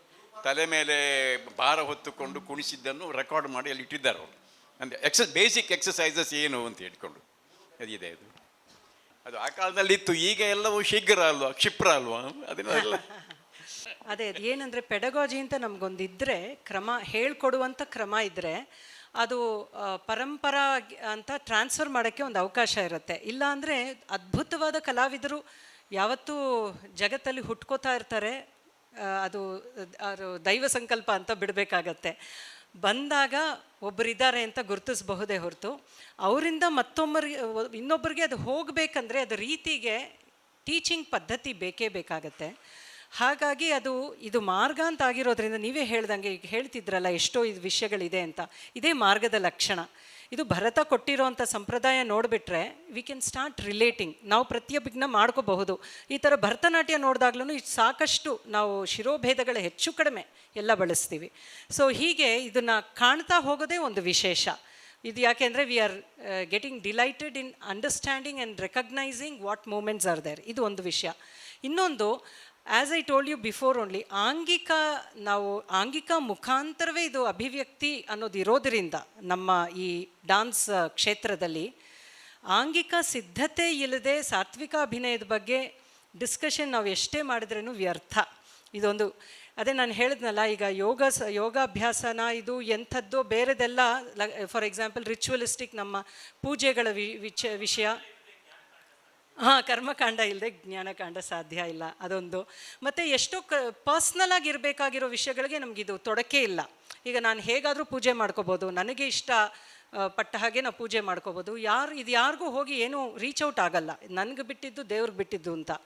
ಬಟ್ ಇದು ಹಾಗಲ್ವಲ್ಲ, ಇದು ಇರೋದೇ ಪ್ರೇಕ್ಷಕರಿಗೋಸ್ಕರ. ಮತ್ತು ಪ್ರೇಕ್ಷಕರು ಇದನ್ನು ಅನುಭವಿಸ್ಬೇಕಂದ್ರೆ ಆ ಅನುಭವಗಳ ಮಟ್ಟ ಯಾವುದಿರಬೇಕು ಅಲ್ಲಿರೋದು ಪ್ರಶ್ನೆ. ಆ ಅನುಭವಗಳ ಮಟ್ಟ ಹೆಚ್ಚಿಸ್ಬೇಕಂದ್ರೆ ಇನ್ನು ಜ್ಞಾತಪೂರ್ವವಾಗಿ ನಾವು ಪೂರಕವಾಗಿ ನಾವು ಅಭಿನಯ ಮಾಡಬೇಕಾಗತ್ತೆ. As a dancer myself feel, ಎಷ್ಟು ದೇಹದ ಬಗ್ಗೆ ನಮಗೆ ಕಾನ್ಷಿಯಸ್ ಆಗಿರ್ತೀವಿ ಅದನ್ನು ಅಷ್ಟು ನಾವು ಡಿಕ್ಟೇಟ್ ಮಾಡ್ಬೋದು. ಅ ಡಾನ್ಸರ್ ಈಗ ಹೇಗೆ ಗಣೇಶ್ರಂಥ ಅವರು ಸ್ಕಾಲರ್ಸು ದೇ ಡಿಕ್ಟೇಟ್ ಶಬ್ದಗಳು, it is under their command ಅಲ್ವಾ. ಅವ್ರು ರಚಿಸಬೇಕು ಆ ಕ್ಷಣದಲ್ಲಿ ಅಂದರೆ ಆಶು ಕವಿತೆ ಮಾಡಬೇಕಂದ್ರೆ everything should be under the command. ಆ ಕಮ್ಯಾಂಡ್ ಅನ್ನೋದು ಬರೀ ಡೇಟಾಬೇಸ್ ಅಲ್ಲ, it is conscious about the database. ಅದು ತುಂಬ ಭಿನ್ನವಾದದ್ದು. I feel they two are different. Being aware of these movements, ಇಂಥದ್ದು ಇದೆಯಲ್ಲ ಅನ್ನೋದು ಬೇರೆ, ಇಂಥದ್ದು ನನ್ನ ದೇಹದಲ್ಲಿ ನಾನು ಕಂಡುಕೋಬಹುದು ಅನ್ನೋದು ಬೇರೆ. ಅದಕ್ಕೆ ಸಾಧನೆ ಬೇಕೇ ಬೇಕು. ಆ್ಯಂಡ್ ವಿತೌಟ್ ದೀಸ್ ಈ ಲಿಂಬ್ಸ್ದು ಮಾತ್ರ ನಾವು ಅಡ್ರೆಸ್ ಮಾಡಿಲ್ಲ ಅಂದರೆ ಆ ಟೋಟಾಲಿಟಿನಲ್ಲಿ ಬರೋವಂಥದ್ದು ಒಮ್ಮೆ ಬರಬಹುದು, ಒಮ್ಮೆ ಬರದೇ ಇರಬಹುದು, ಎರಡೂ ಸಾಧ್ಯತೆ ಆಗುತ್ತೆ. ಯಾಕೆಂದರೆ ಅವತ್ತು ನಾವು ಹೇಳ್ಕೋಬೇಕಾಗತ್ತೆ, ಇವತ್ತು ದೇವರು ಲಕ್ಕು ಅದು ಇದು ಹೇಗಿದ್ರೇನೂ ಸಾತ್ವಿಕ ಅಭಿನಯ ನನ್ನ ಪ್ರಕಾರ ಲಕ್ಕೆ. ಬಂದರೆ ಬಂತು, ಇಲ್ದ ಅಂದರೆ ಇಲ್ಲ. ಅದು ಎಷ್ಟೇ ಸಾಧನೆ ಮಾಡಿದ್ರೇನೂ ಕೊನೆಗೆ ಅಲ್ಲಿ ಕೈ ಬಿಡೋವಂಥದ್ದೇ ಅದು. ಬಟ್ ಇಲ್ಲಿ ಅಟ್ಲೀಸ್ಟ್ ಒಂದು ಗ್ಯಾರಂಟಿ ಇರುತ್ತೆ, ಅಂದರೆ ನಾನು ತಯಾರಿ ಮಾಡ್ಕೊಂಡಿದ್ದೀನಿ ಅಂತ ಒಂದು ಆತ್ಮವಿಶ್ವಾಸ ಇರುತ್ತೆ. ತಯಾರಿಗೇನೆ ಅವಕಾಶ ಇಲ್ಲ ಅಂದರೆ ಅದು ಒಂದು ರೀತಿ ನಾವು ಅದನ್ನು ಕ್ಲಾಸಿಕಲ್ ಆರ್ಟ್ ಅಂತ ಕಲಿಯೋಕ್ಕೂ ಹೇಳೋಕ್ಕೂ ಆಗೋದಿಲ್ಲ. ನಾವೇ ಅದನ್ನು ಕೈ ಬಿಡ್ತಾ ಇದ್ದೀವಿ ಅಂತ ಅನಿಸುತ್ತೆ ನನಗೆಲ್ಲೋ ಒಂದು ಕಡೆ. ನಾವು ಅದನ್ನು ಕ್ಲಾಸಿಕಲ್ ಆರ್ಟ್ ಅಂತ ಮಾಡಬೇಕು ಅಂದರೆ ತುಂಬ ಕಾನ್ಷಿಯಸ್ ಆಗಿ ಅದಕ್ಕೆ ಸಾಧನಾ ಕ್ರಮನ ಒದಗಿಸಿ ಕೊಡಲೇಬೇಕು. ಇದು ಅನಿವಾರ್ಯ ಕ್ಲಾಸಿಕಲ್ ಆರ್ಟ್ಗೆ. ಹೌದು. ಇಲ್ಲಾಂದರೆ ಅದನ್ನು ಹೇಳ್ಕೊಡೋಕ್ಕೆ ನೀವು ಕುಣೀರಿ ಯಾವತ್ತೋ ನಿಮಗೂ ಅದು ಅರ್ಥ ಆದಾಗೆ ಬಂದಾಗ ನೀವು ಮಾಡ್ಕೊಳ್ಳಿ ಅಂದರೆ ಕಲಿಕೆಗೆ ಅವಕಾಶ ಇರೋದಿಲ್ಲ. ಎಷ್ಟೋ ಬಾರಿ ನನ್ನ ಹತ್ರ ಈ ಅಕಾಡೆಮಿಕ್ಕಾಗಿ ಚರ್ಚೆ ಮಾಡಬೇಕಾದ್ರೇನು ಸುಮಾರು ಜನ ಈ ಯಕ್ಷಗಾನದ ಬಗ್ಗೆ ಮಾತಾಡಿದಾಗ ಇದನ್ನು ಡಿಸ್ಕಸ್ ಮಾಡ್ತಾರೆ. ನಾವು ಇಮ್ಮಿಡಿಯೇಟ್ಲಿ ಸಿಲೆಬಸ್ ಹಾಕ್ಬಿಡ್ತೀವಿ, ಈ ಭರತನಾಟ್ಯನೋ ಇನ್ನೊಂದೋ. ಅವ್ರು ಹೇಳ್ತಾರೆ ನಮ್ಮಲ್ಲಿ ಸಿಲೆಬಸ್ ಮಾಡೋಕ್ಕೆ ಅವಕಾಶ ಇಲ್ಲ, ಯಾಕೆಂದರೆ ನಮಗೆ ಕ್ರಮ ಇನ್ನೂ ಅಷ್ಟು ಸಿದ್ಧವಾಗಿ ನಮಗೆ ಸಿಕ್ಕಿಲ್ಲ, ನಾವು ಏನಂತ ಹೇಳ್ಕೊಡ್ಬೇಕು. ನಾನು ಅದಕ್ಕೆ ಹೇಳೋದು, ಇವಾಗ ನಮ್ಮ ಟ್ರೆಡಿಷನ್ ಒಂದು ರೀತಿ ಅದು ಸೋಫಿಸ್ಟಿಕೇಟೆಡ್ ಆಗಿ ಆಲ್ರೆಡಿ ಕಂಡ ತಕ್ಷಣ ನಮಗೆ ಇರೋ ಕೆಲಸವೇ ಪೆಡಗಾಜಿ. ಪದ್ವಕ ಮಾಡಿದ್ರಲ್ಲ ಹಾಗೆ, ಖಂಡಿತ ನೀವೆಲ್ಲ ಕೈ ಜೋಡಿಸಿ ಇದನ್ನು ಮಾಡಲೇಬೇಕು ಅಂತ ನಾನು ಇಲ್ಲಿ ಕೇಳ್ಕೊತೀನಿ. ಇಲ್ಲಾಂದರೆ ಅದು ಅಕಾಡೆಮಿಕ್ಕಾಗಿ ಹೋಗೋದು ತುಂಬ ಕಷ್ಟ. ನಾನು ಅಕಾಡೆಮಿಕ್ಸಲ್ಲಿ ಇರೋದರಿಂದ ಈ ವಿಷಯನ ಸಾಕಷ್ಟು ಬಾರಿ ಇದನ್ನು ಫೇಸ್ ಮಾಡಿದ್ದೀನಿ. ಅದಕ್ಕೋಸ್ಕರ ಹೇಳ್ತಾ ಇದ್ದೀನಿ, ಇದೊಂದು ಪೆಡಗಾಜಿ ಥರ ನೀವು ತೊಗೊಂಡು ಹೋದರೆ ತುಂಬ ಇನ್ನು ಟೇಕರ್ಸು ಇರ್ತಾರೆ. ಯಾಕೆಂದರೆ ಎಲ್ರಿಗೂ ಒಂದು ಭರವಸೆ ಬರುತ್ತೆ ನಾನು ಕಲಿಬಹುದು ಅಂತ. ಇಲ್ಲಾಂದರೆ ಇದು ಹಾಗೆ ಕಲಿಬೇಕು ಅನ್ನೋದು ಎಲ್ರಿಗೂ ಆಗುವಂಥದ್ದಲ್ಲ. ತುಂಬ ಪ್ಯಾಷನ್ ಬೇಕು, ತುಂಬ ತಾಳ್ಮೆ ಬೇಕು, ಇದು ಎರಡೂ ಇವತ್ತಿಲ್ಲ. ಹಾಗಾಗಿ ತುಂಬ ಕಷ್ಟ ಅದನ್ನು ಮುಂದಕ್ಕೆ ತೊಗೊಂಡು ಹೋಗೋಕ್ಕೆ. ಮತ್ತು ಅಕಾಡೆಮಿಕ್ ರೆಲ್ಮಲ್ಲಿ ಅದು ಎಂಟ್ರಾಗ್ಲಿಕ್ಕೆ ಸಾಧ್ಯವೇ ಇಲ್ಲ. ಬಿಕಾಸ್ ಅಕಾಡೆಮಿಕ್ಸಲ್ಲಿ ಬೇಕಾಗಿರೋದೇ ಸಿಲೆಬಸ್. ನಾವು ಅದನ್ನು ಮಾಡ್ತೀವೋ ಮಾಡಲ್ವೋ, ಸ್ಟೂಡೆಂಟ್ಸ್ ಬರ್ತಾರೋ ಇಲ್ವೋ, ಒಂದು ಡಿಪಾರ್ಟ್ಮೆಂಟ್ ಕ್ರಿಯೇಟ್ ಮಾಡಬೇಕು, ಅದಕ್ಕೊಂದು ಕೊಡಬೇಕಂದ್ರೆ ಸಿಲೆಬಸ್ಸೇ ಫಸ್ಟ್ ಬೇಕು. ಆ ಸಿಲೆಬಸ್ಗೆ ಕ್ರಮ ಇಸ್ ದ ಮೋಸ್ಟ್ ಇಂಪಾರ್ಟೆಂಟ್. ಪ್ರತಿದಿನ ಸೆಷನ್ಸ್ ಆಗಬೇಕಂದ್ರೆ ಏನು ಹೇಳ್ಕೊಡ್ತೀರಿ, ಅಭ್ಯಾಸ ಕ್ರಮ ಹೇಗಿರಬೇಕು. ಸೊ ಒಂದಷ್ಟು ಇದ್ದೇ ಇದೆ, ಸಂಪ್ರದಾಯ ನಮ್ಗೆ ಕೊಟ್ಟೇ ಇದೆ. ಇದು ಪ್ರಾಕ್ಟೀಸಿಂಗ್ ಟ್ರೆಡಿಷನ್ ಆಗಿರೋದ್ರಿಂದ ಇದು ಬಂದಿದೆ. ಇದನ್ನು ಇನ್ನೊಂದಷ್ಟು ಗಟ್ಟಿ ಮಾಡಿ, ಒಡಿಸ್ಸಿಯವರು ಈಗ ಮಾಡ್ತಿದ್ದಾರೆ. ಸೊ ಅವರು ಹೀಗೇನೆ, ಅದು ಆಲ್ರೆಡಿ ಇದೆ, ನಮ್ಮ ಸಂಪ್ರದಾಯದಲ್ಲಿ ಇದೆ. ಈಗ ನಮ್ಮಲ್ಲಿ ಭರತನಾಟ್ಯದಲ್ಲಿ ಹೆಚ್ಚು ಬೇಗನೆ ಶುರುವಾಯಿತು ಇದು. ಯಾಕೆಂದರೆ ಇದು ತುಂಬ ದೊಡ್ಡ ಪ್ರಾಬ್ಲಮ್ ಆಯಿತು. ಭರತನಾಟ್ಯ ಹಿಸ್ಟ್ರಿ ನೋಡಿದ್ರೆ, ಸದರಿಂದ ಭರತನಾಟ್ಯದ್ದು ಇದು ನೋಡಿದ್ರೇ ನಿಮ್ಗೆ ಗೊತ್ತಾಗತ್ತೆ ಹಿಸ್ಟ್ರಿನ. ಆ ಪ್ರಾಬ್ಲಮ್ ತುಂಬ ಬೇಗ ಸ್ಟಾರ್ಟ್ ಆಗೋಯ್ತು. ಅದಕ್ಕೆ ನೀವು ನೋಡಿದ್ರೆ ಇಡೀ ಕ್ಲಾಸಿಕಲ್ ಫಾರ್ಮ್ಸಲ್ಲಿ ಭರತನಾಟ್ಯ ಆ್ಯಂಡ್ ಕೂಚುಪುಡಿ ಹೆಚ್ಚು ಅಕಾಡೆಮಿಕ್ಸ್ಗೆ ಬೇಗ ಎಂಟರ್ ಆಗಿದೆ. Other forms are yet to enter. ಯಾಕೆ ಅಂದರೆ ಈ pedagogy is the problem. So ಈ ರೀತಿ ಇದರದ್ದು ಅವಶ್ಯಕತೆ ಖಂಡಿತ ಇದೆ. ನಾವು ಪ್ರಥಮ ಬಾರಿಗೆ ಇದು ಫಸ್ಟ್ ಗುರುತಿಸ್ಬೇಕು. ಅವಶ್ಯಕತೆನೇ ಇಲ್ಲ ಅಂತ ಅಂದ್ಕೊಂಡ್ಬಿಟ್ರೆ ದ ನೆಕ್ಸ್ಟ್ ಸ್ಟೆಪ್ ಸಾಧ್ಯವೇ ಆಗೋದಿಲ್ಲ. ಸೊ ನನಗನ್ಸತ್ತೆ ಹೇಗೂ ಎಲ್ಲ ಇದೆ, ಅದನ್ನು ಒಂದು ರೀತಿ ಕ್ರಮಬದ್ಧವಾಗಿ ನಾವೀಗ ಬಿಲ್ಡಿಂಗ್ ಬ್ಲಾಕ್ನ ಮಾಡಿದ್ರೆ ಎಲ್ರಿಗೂ ಒಳ್ಳೆಯದಾಗತ್ತೆ, ಎಸ್ಪೆಷಲಿ ಫ್ಯೂಚರ್ ಜೆನರೇಷನ್ಸ್ಗೆ. ಸೊ ಒಂದು 2-3 ಅಂಗ ಸಾಧನದ ಮಾತ್ರ ಹೇಳಿಬಿಟ್ಟು, ಇವತ್ತು ಇದ್ದಿದ್ದು ಅದೇ ಚಾರಿಗಳು, ನಿಮಗೆ ಈ ಅಂಗಭಾಗಗಳದ್ದು ಏನಿದೆ ಅದರದ್ದು ಇಂಟ್ರೊಡಕ್ಷನ್. ನಾಳೆ ಪ್ರಸಂಗಗಳು ಅಂದರೆ ನಾನು ಮಾಡ್ತಾ ಇರೋದು ಭರತ ನೃತ್ಯ. ಸೊ ನಾನು ತೋರಿಸೋದು ನನ್ನ ಶೈಲಿನಲ್ಲೇ ತೋರಿಸಿರ್ತೀನಿ. ಬಟ್ ಗಣೇಶರು ಹೇಳ್ದಂಗೆ ಸಾತ್ವಿಕಾಭಿನಯ is the same for any dance form. ಅದನ್ನು ಹೇಗೆ ನಾವು ಇದು ಯಕ್ಷಗಾನದಲ್ಲಿ ನೋಡಬಹುದು ಅಂತ ನಾವು ಮತ್ತೊಮ್ಮೆ ಚರ್ಚೆ ಕೂಡ ಮಾಡಬಹುದು. ಹಾಗೆ ಅದನ್ನು ಸಾಧ್ಯತೆಗಳನ್ನ ಕೂಡ ಕಂಡುಕೋಬಹುದು. ನಮ್ಮಲ್ಲಿ ಇದು ಇನ್ನೂ ಒಂದು ವಿಶೇಷವಾದ ಪಾಯಿಂಟ್ ಇಲ್ಲಿ ಏನಂದರೆ, ಆಹಾರ್ಯ ತುಂಬ ಇನ್ಫ್ಲೂಯೆನ್ಸ್ ಮಾಡುತ್ತೆ ಆಂಗಿಕಾನ. ಸೊ ದ ರಿಲೇಷನ್ಶಿಪ್ ಬಿಟ್ವೀನ್ ಆಂಗಿಕ ಆ್ಯಂಡ್ ಆಹಾರ್ಯ ಇಸ್ ಆಲ್ಸೋ ಅನ್ಡಿನಯಬಲ್. ಯಕ್ಷಗಾನ ಆಹಾರ್ಯಕ್ಕೆ ತುಂಬ heaviness of the head gears ಅದು ಎಲ್ಲ ಇರೋದ್ರಿಂದ ನಾನು ಮಾಡೋದು ಎಲ್ಲ ಹೇಗೆ ಮಾಡೋದು ಅನ್ನೋ ಪ್ರಶ್ನೆ ಇಲ್ಲಿ ಬೇಕಾಗಿಲ್ಲ. ಯಾಕೆಂದರೆ ಇದು ನೀವು ಹೇಗೆ ಮಾಡಬಹುದು ಅಂತ ನೀವು ಅದನ್ನು ಅನ್ವಯ ಮಾಡ್ಕೊಳ್ಳೋಕ್ಕೆ ಹೆಚ್ಚು ನೋಡಿಕೊಂಡ್ರೆ ಪ್ರಯೋಜನಕಾರಿಯಾಗಿ ಇರಬಹುದು ಅಂತ ಅನಿಸುತ್ತೆ. ಹಾಂ ಹಾಂ ಹಾಂ ಹಾಂ ಹಾಂ ಹೌದು. ಯಾಕೆಂದರೆ ಅನ್ವಯ ಕ್ರಮದಲ್ಲಿ ದೊಡ್ಡ ತೊಡಕಾಗೋದೇ ನನ್ನ ಪ್ರಕಾರ ಆಹಾರ್ಯ ತುಂಬಾ ಅದು ದೊಡ್ಡ ವಿಷಯ ಇಲ್ಲಿ. ಮತ್ತು ಇನ್ನೂ ಒಂದು ಏನಂದರೆ, ಎಲ್ಲಿ ಸಿಂಪ್ಲಿಫೈ ಮಾಡ್ಕೋಬೋದೋ ಅದು ಮಾಡ್ಕೋಬಹುದಲ್ಲ. ಈಗ ಆಂಗಿಕ ನಾನು ಯಾವತ್ತೂ ಇದರಲ್ಲೇ ಒಂದು PhD ಕೂಡ ನನ್ನ ಸ್ಟೂಡೆಂಟ್ ಹತ್ರ ನಾನು ಮಾಡಿಸ್ತಾ ಇದ್ದೀನಿ. ಅಲ್ಲಿ aesthetics of the relationship between ಆಂಗಿಕ ಆ್ಯಂಡ್ ಆಹಾರ್ಯ ಅಂತಲೇ ಸಬ್ಜೆಕ್ಟು. ಅದರಲ್ಲಿ ಅದೇ ನಾನು ಹೇಳ್ತಾ ಇರೋವಂಥದ್ದು ಏನಂದರೆ, ಒಂದು ಲೈಟಿಂಗ್ ಬೇಸ್ಡ್ ಮೇಲೆ ಆಯಿತು, ಇನ್ನೊಂದು ಇವಾಗ ಆಂಗಿಕ ಆಹಾರ್ಯ ಜ್ಯುವೆಲ್ರಿ ಆ್ಯಂಡ್ ಕಾಸ್ಟ್ಯೂಮ್ನೇ. ಯಾಕೆಂದರೆ ಅದನ್ನು ಹಾಕ್ಕೊಂಡು ಮಾಡೋವಂಥದ್ದು. ಹೊರಗೆ ಸ್ಟೇಜ್ ಅರೇಂಜ್ಮೆಂಟ್ ಕೂಡ ನಮಗೆ ಅಷ್ಟು ತೊಡಕು ಕೊಡಲ್ಲ. ನಾವೇ ಹಾಕ್ಕೊಂಡು ಮಾಡೋವಂಥ ಆಹಾರ್ಯ ಅದು ಹೇಗಿದ್ದರೆ ನಮ್ಮ ಆಂಗಿಕ ಹೇಗಿರಬಹುದು ಅನ್ನೋದು ತುಂಬ ಮುಖ್ಯವಾಗಿ ಗಮನಿಸ್ಕೋಬೇಕು. ಆವಾಗ ನನಗನ್ಸತ್ತೆ, ನಾವು ಯಾಕೆ ಕಾಂಚೀಪುರಂ ಸೀರೆ ಭರತನಾಟ್ಯದಲ್ಲಿ ನಾವು ಬಳಸ್ತೀವಿ ಅಂದರೆ, ನಮ್ಮದು ಆ ಅಡವು ಇದು ಏನಿದೆ ಶೈಲಿ, ಆ ತಟ್ಟೋಂಥ ಕ್ರಮ ಇರಬಹುದು, ಮತ್ತು ತುಂಬ ಉದ್ಧತ ಇದೆ ನಮ್ಮ ಅಡವು ಒಂದು ಈ ಶೈಲಿನಲ್ಲಿ. ಮತ್ತು ಭರತನಾಟ್ಯನಲ್ಲಿ ತುಂಬ ಅರಮಂಡಿ, ಫ್ಯಾನು ಇದೆಲ್ಲ ನೀವು ನೋಡಿದ್ರೆ ಎಷ್ಟೊಂದು ವಿಷಯಗಳು ನಮಗೆ ದೇಹದ ಇದು ತುಂಬ ಜಾಸ್ತಿ ಇದೆ. ದುಡಿಮೆ ಅಂದರೆ ಏನು ಹೇಳ್ತೀವಿ, ದೇಹಕ್ಕೆ ತುಂಬ ಶ್ರಮ ಇದೆ. ತಡಿಬೇಕು ಅಂದರೆ ಎಸ್ಪೆಷಲಿ ಇನ್ ಅರಮಂಡಿ ಪೊಸಿಷನ್ ನಮಗೆ ಕಾಂಚೀಪುರಂ ಸೀರೆನೇ ಬೇಕು. ಆ ಗಟ್ಟಿತನ ಬೇಕು. ಅದನ್ನೇ ಹರಿದಾಕೊಂಡು ಬಂದುಬಿಡ್ತೀವಿ ನಾವು. 4 ಪ್ರೋಗ್ರಾಮ್ ಮಾಡೋಷ್ಟರಲ್ಲಿ ನಮ್ಮ ಕಾಸ್ಟ್ಯೂಮ್ ಇಸ್ ಡನ್, ಅದರದ್ದು ಜೀರ್ಣ ಆಗೋಗುತ್ತೆ. ನಾನು ಸುಮ್ಮನೆ ಹೇಳ್ತಿಲ್ಲ, ನಿಜವಾಗ್ಲೂ. ಅಂದರೆ ಆ ಬಟ್ಟೆ ಅಷ್ಟು ಗಟ್ಟಿ ಬೇಕು ನಮಗೆ. ನೀವು ಅದೇ ಒಡಿಸಿ ನೋಡಿದ್ರೆ ಅವ್ರ ಬಟ್ಟೆ ಇಷ್ಟು ಗಟ್ಟಿ ಇರಲ್ಲ, ಅವ್ರು ಬೇಕು ಇಲ್ಲ. ಅದೇ ನೀವು ಕಥಕ್ ನೋಡಿದ್ರೆ ಕಥಕ್ಕಲ್ಲಿ ಅವರು ಭ್ರಮರಿನೇ ಹೆಚ್ಚು ಅಳವಡಿಸೋದ್ರಿಂದ ಅವ್ರಿಗೆ ಬೇಕಾಗಿರೋವಂಥ ಇದು ನೋಡಿದ್ರೆ ಫ್ಯಾನು, ನೆರಿಗೆ ಫ್ಯಾನು, ನಮ್ದು ಬೇಕಾಗಿರೋ ಫ್ಯಾನು, ಇದೆಲ್ಲ ನೀವು ನೋಡಿದ್ರೆ ಅವ್ರು ಮತ್ತೆ ಇದನ್ನೇ ಬಳಸೋದ್ರಿಂದ ಹೆಚ್ಚು ಅವ್ರಿಗೆ ನೋಡಿ ತುಂಬ ಟ್ರಾನ್ಸ್ಪರೆಂಟ್ದು ಹಾಕೋಬಹುದು, ಮತ್ತು ತುಂಬ ಥಿನ್ನಾಗಿರೋವಂಥ ಮೆಟೀರಿಯಲ್ ಬಳಸ್ತಾರೆ. ಮತ್ತು ನೀವು ಗಮನಿಸಿ, ಹೆಡ್ ಗೇರ್ ತುಂಬ ಹಾಕ್ಕೊಳ್ಳಲ್ಲ. ನಾವು ತಲೆ ಸಾಮಾನು ತುಂಬ ರಿಚ್ಚಾಗಿ ಹಾಕೋತೀವಿ, ಅವ್ರು ಹಾಕ್ಕೊಳ್ಳೋದಿಲ್ಲ. ಯಾಕೆಂದರೆ ಅವ್ರು ಭ್ರಮರಿ ಬೇಕಲ್ವ, ಮತ್ತು ತುಂಬ ಡಿಸ್ಟರ್ಬ್ ಆಗುತ್ತೆ ಅವ್ರಿಗೆ. ಆಂಗಿಕ ಆಹಾರ್ಯದ ವಿಶೇಷವಾದ ಸ್ಟಡೀಸ್ ಬೇಕೇ ಬೇಕು. ನೀವು ಆಂಗಿಕನ ಹೆಚ್ಚು ಬಳಸಬೇಕು ಅಂದರೆ ಯಕ್ಷಗಾನದಲ್ಲಿ.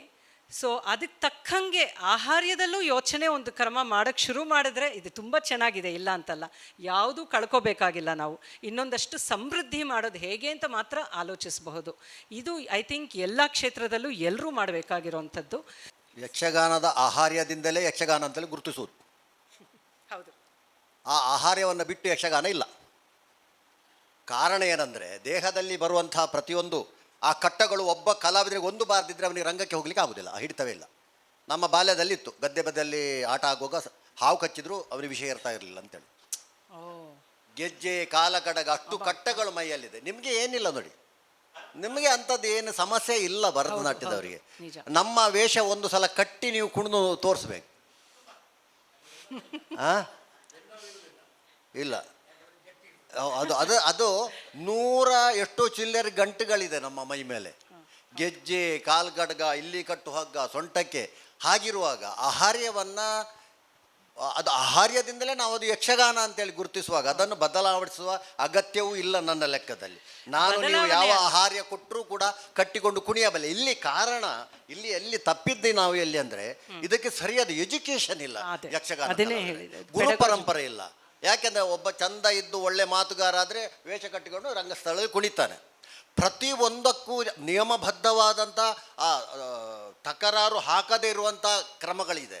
ಆಂಗಿಕದಲ್ಲಿ ಆಗಲಿ, ನಾಟ್ಯದಲ್ಲೇ ಆಗಲಿ, ಅಭಿನಯದಾಗಲಿ.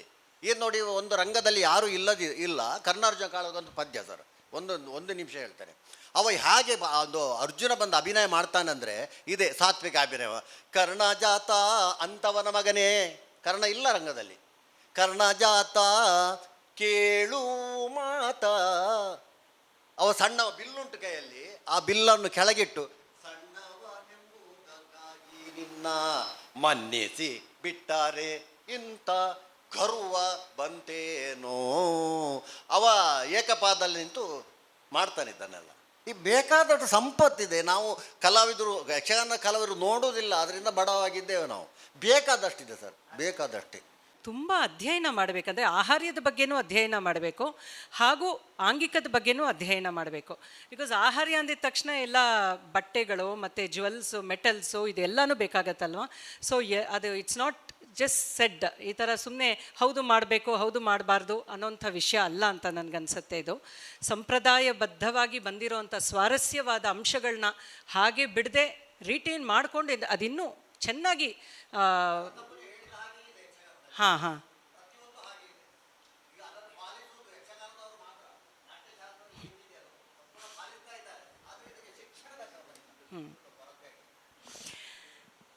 ಆಗಲಿ. ಸೊ ಇವಾಗ ನಾನು ನೆಕ್ಸ್ಟು ಈ ಅಂಗ ಸಾಧನೆಯಲ್ಲಿ ಇನ್ನೊಂದಷ್ಟು ವಿಷಯಗಳನ್ನ ಹೇಳೋಕ್ಕೆ ಇಷ್ಟಪಡ್ತೀನಿ.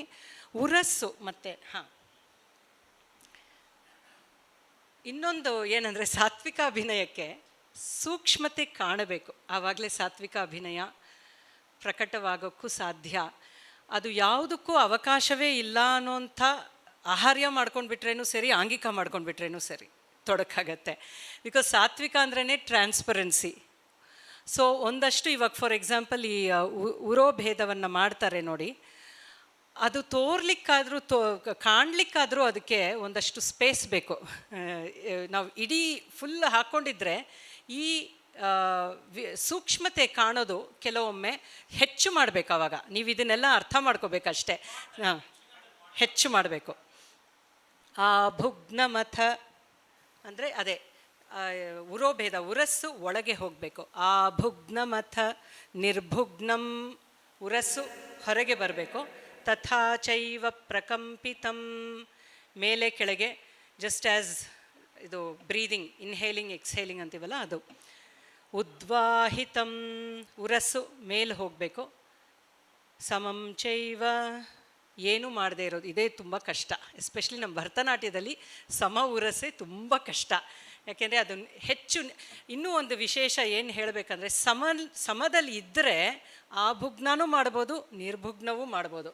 ನಿರ್ಭುಗ್ನದಲ್ಲೇ ಇದ್ದರೆ ಇನ್ನೇನನ್ನೂ ಮಾಡೋಕ್ಕಾಗೋದಿಲ್ಲ.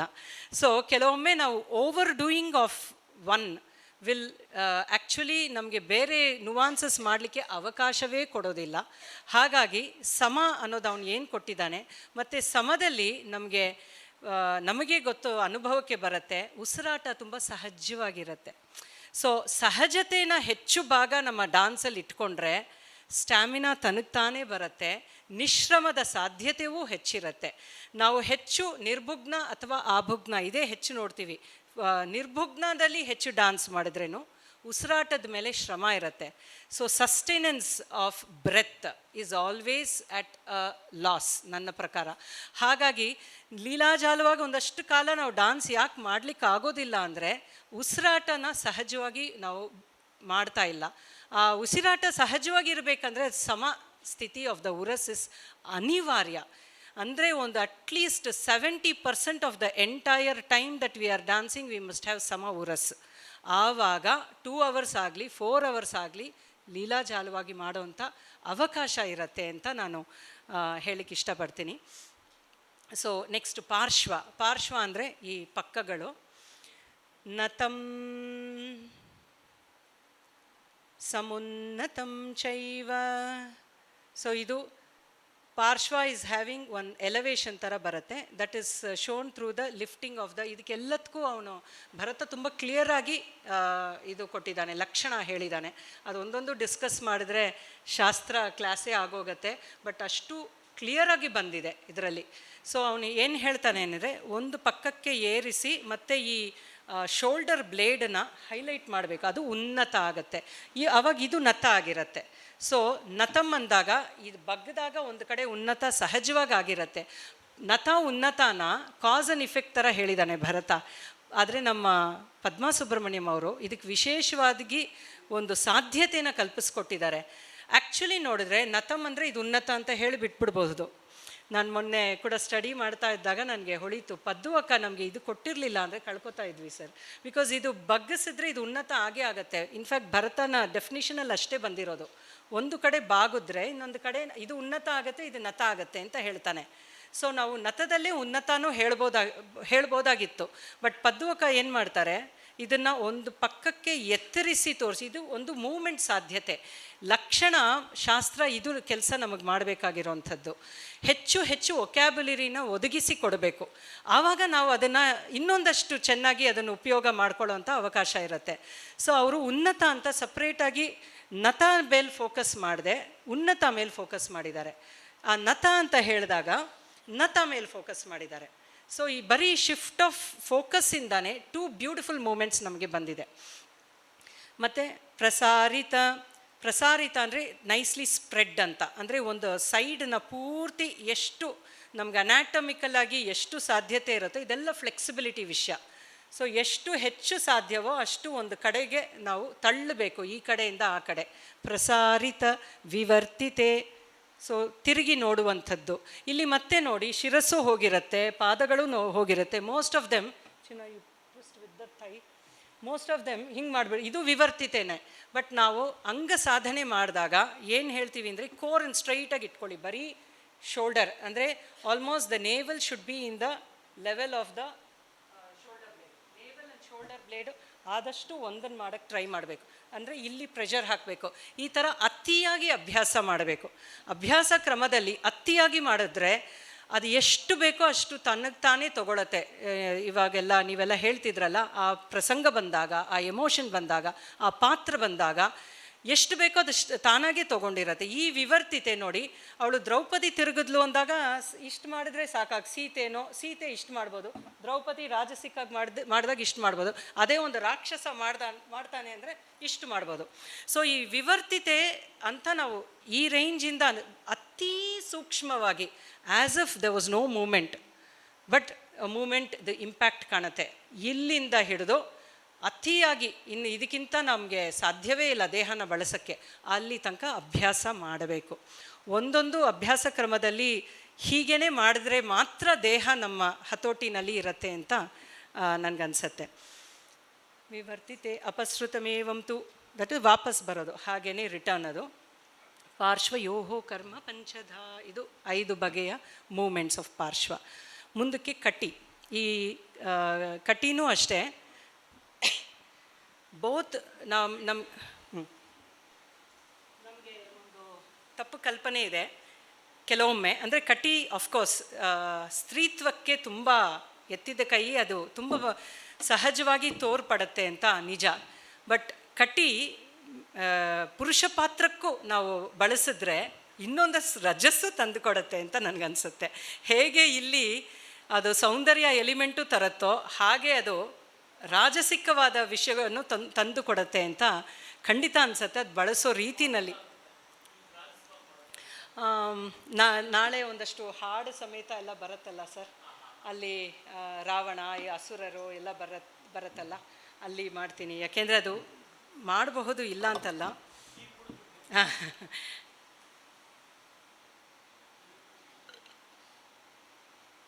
ಫಸ್ಟ್ ಇವ್ರು ಡೆಮೋ ಮಾಡಿಬಿಡಲಿ, ಇದು ಆಗಿದ್ಮೇಲೆ ನಾನು ಮಾಡ್ತೀನಿ.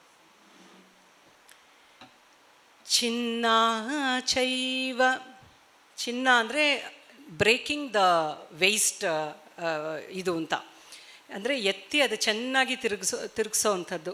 ತಿರುಗುಡು ಪೂರ್ತಿ, ಗೋ ಬ್ಯಾಕ್. ಚಿನ್ನ ಚೈವ ನಿವೃತಾ ಚ ರೇಚಿತ. ಈ ರೇಚಿತ ಮಾಡಿದಾಗ ನೋಡಿ, even thighs will move, but it is not about the thighs. Use the thighs and move ರೇಚಿತ. ನಾವು use also the knees and move ರೇಚಿತ. ಇಲ್ಲ, ಸ್ಟ್ರೈಟ್గా ನಿಂಚ್ಕೊಂಡು use the knee and move. Use the entire body and move. ನೋಡಿ, ಇದಿಷ್ಟು ರೇಚಿತ ಆಗತ್ತೆ. But ಕಟಿ ರೇಚಿತ ಅಂತ ನಾವು ಅಭ್ಯಾಸ ಮಾಡಬೇಕಾದ್ರೆ ಆ ಕಂಟ್ರೋಲಲ್ಲಿ ಮಾಡಬೇಕು. ಇದಿಷ್ಟೇ ಮಾಡೋಕ್ಕಾಗಬೇಕು. ಆವಾಗ ಸೂಕ್ಷ್ಮವಾಗಿ ನಾವು ಇದು ಸಾತ್ವಿಕರ ಒಂದು ಕ್ಯಾರೆಕ್ಟರ್ಸ್ಗೆಲ್ಲ ಬಳಸ್ಬೋದು. ಈಗ ಸೀತೆಗೆಲ್ಲ ನಾವು ಬದ್ಧ, ಈ ಥರ ರೇಚಿತ, ಈ ಕಟಿ ಎಲ್ಲ ಬಳಸಿದಾಗ ತುಂಬ ಸಾತ್ವಿಕವಾಗಿ ಕಾಣುತ್ತೆ.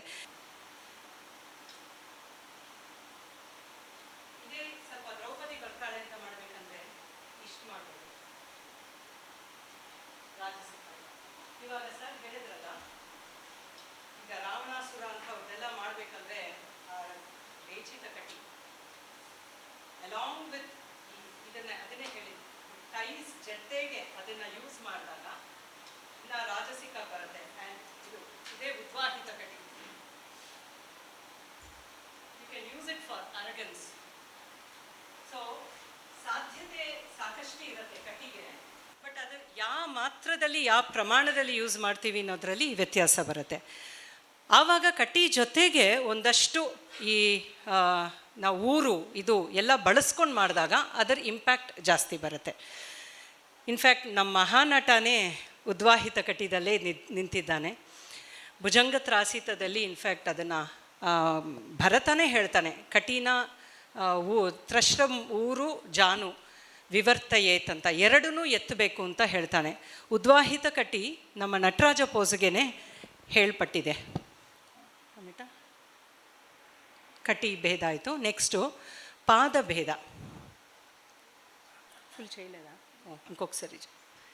ಚಿನ್ನ ಚೈವ ನಿವೃತಾ ಚ ರೇಚಿತಾ ಕಂಪಿತಾ ತಥಾ. ಇದು ಕಂಪಿತ ಕಟಿ.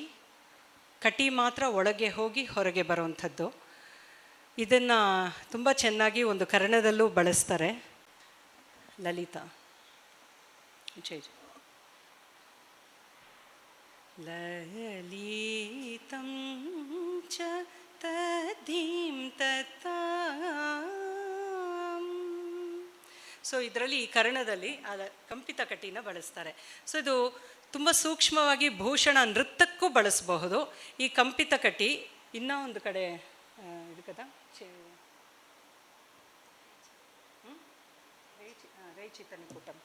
ರೇಚಿತ ನಿಕುಟಮಲ್ಲಿನೂ ಈ ಕಂಪಿತ ಕಟಿನ ಸೂಕ್ಷ್ಮವಾಗಿ ಬಳಸ್ತಾರೆ. చేస్తాను. ರೇಚಿತ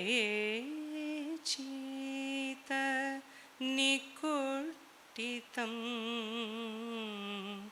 ರೇಚಿತ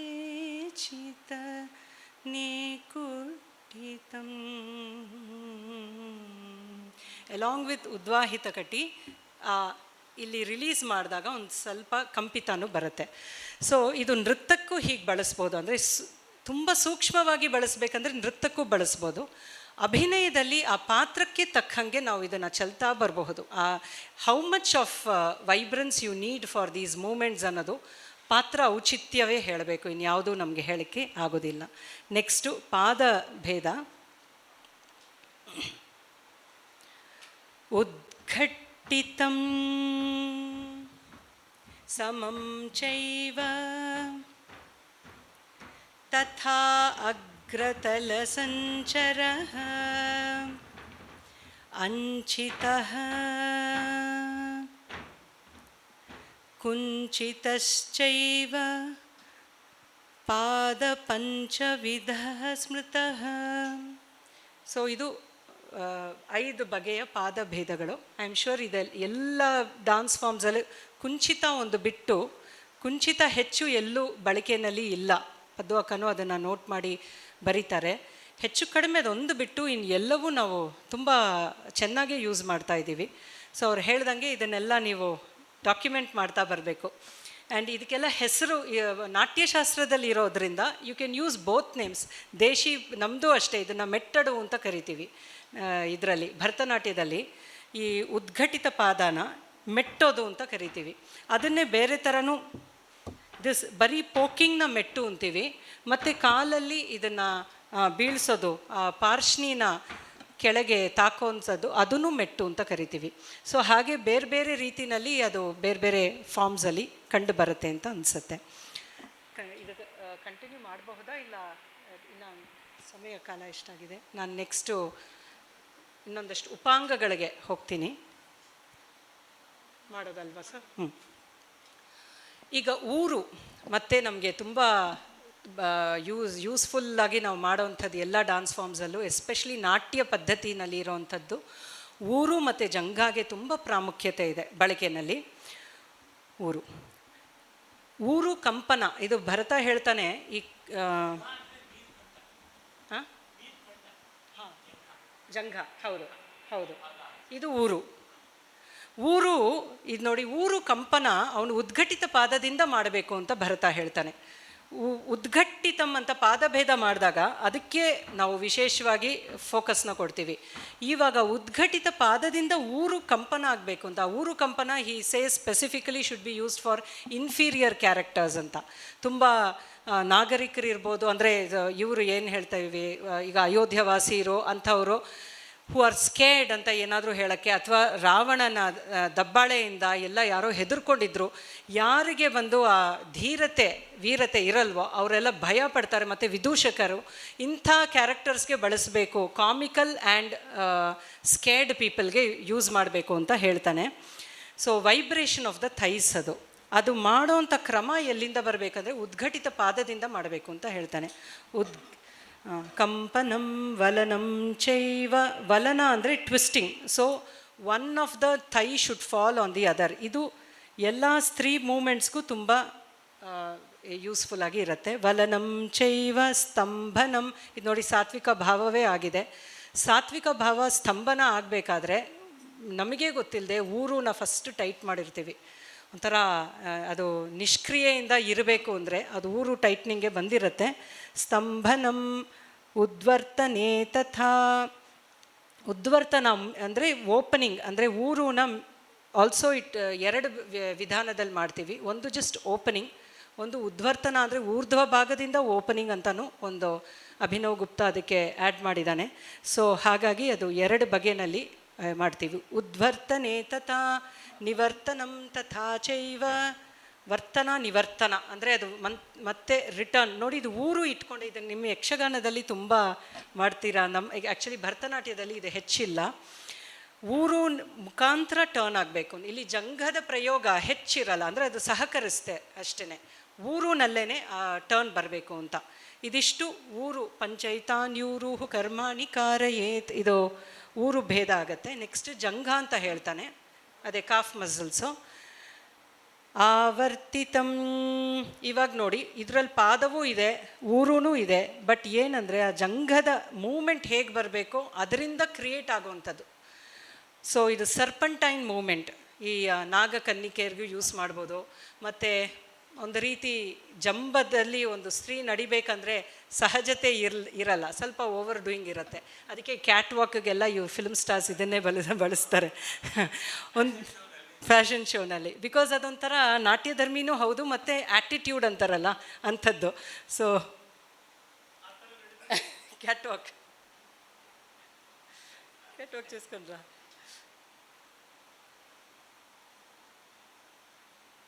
ಅವರು ಅಲ್ಲಿ ಕಟ್ಟಿ ಬಳಸಲ್ಲ, ಅವ್ರು ಇನ್ನೊಂಚೂರು ಇದನ್ನು ಬರೀ ಜಂಗದಲ್ಲಿ ಅಂದರೆ ಅವರು ಆ ಆ್ಯಟಿಟ್ಯೂಡನ್ನು ನಡೀತಾರೆ.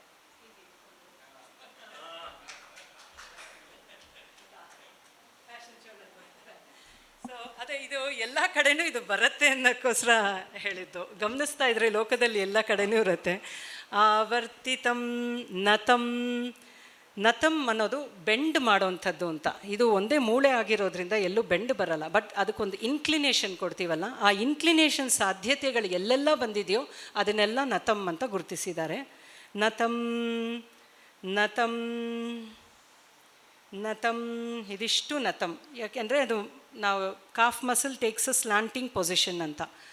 ಕ್ಷಿಪ್ತಂ, ಕ್ಷಿಪ್ತ ಅಂದರೆ ಒದೆಯೋದು, ಎಸೆಯೋದು. ಕ್ಷಿಪ್ತಂ ಎಲ್ಲ ಕಡೆನೂ ಇವಾಗ ನಾವು ಭರತನಾಟ್ಯದಲ್ಲಿ ಸೈಡ್ ಕಿಕ್ಕು, ಫ್ರಂಟ್ ಕಿಕ್ಕು, ಎಲ್ಲ ಕಿಕ್ಕು ಇಟ್ಕೊಂಡಿದ್ದೀವಿ. ಎಲ್ಲ ಮೂಮೆಂಟ್ಸಲ್ಲಿ ಎಲ್ಲ ಬರುತ್ತೆ. ಕ್ಷಿಪ್ತಂ. ಮತ್ತು ಇದು ಮಡಚಿ ಕೂಡ ಈ ಜಂಘಾನ ಬೀಸೋವಂಥದ್ದು, ಇದು ಕ್ಷಿಪ್ತಮೇ ಆಗುತ್ತೆ.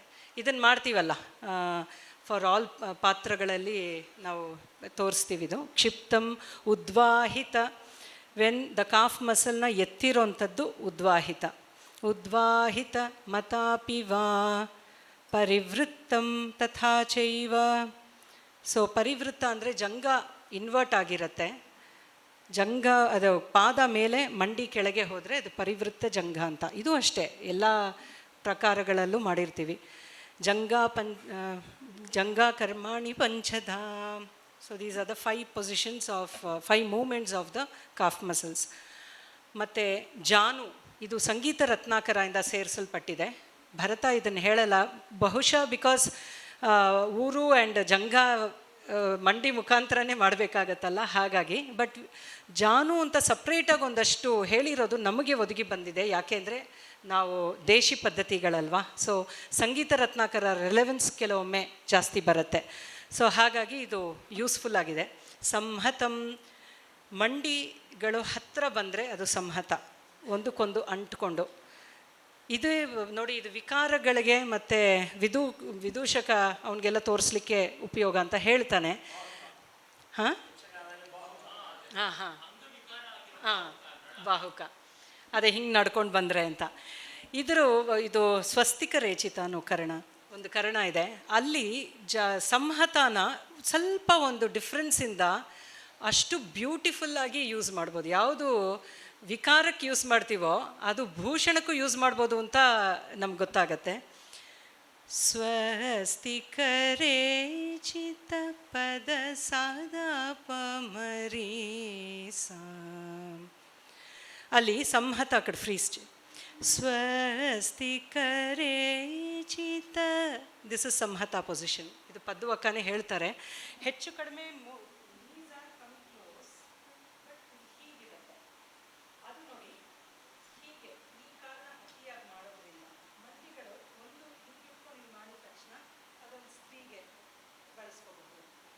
ವಿಕಾರಕ್ಕೆ ಯಾವುದು ಬಳಸ್ತೀವಿ ಅದು ಸೌಂದರ್ಯಕ್ಕೂ ಬಳಸಬಹುದು ಅಂತ ಕಾಣುತ್ತೆ.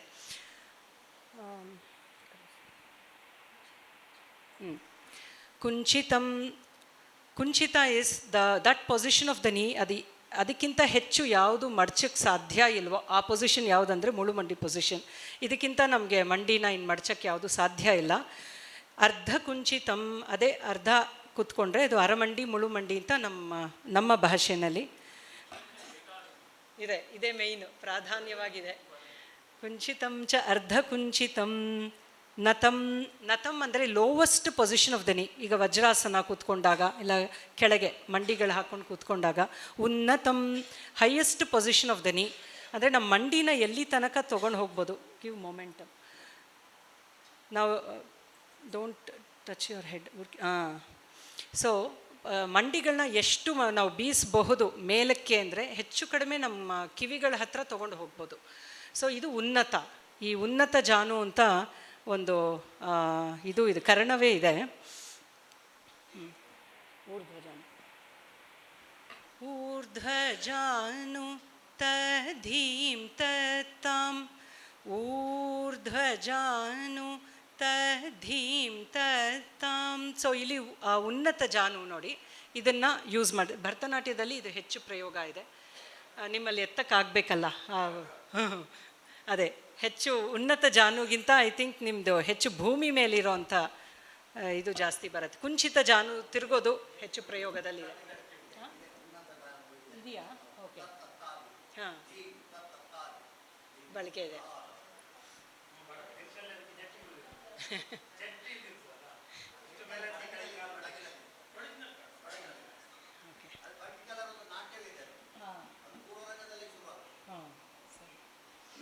ಸರಿ, ಇದಿಷ್ಟು ಜಾನು ಭೇದಗಳಾಯಿತು. ನೆಕ್ಸ್ಟು ಬಾಹು.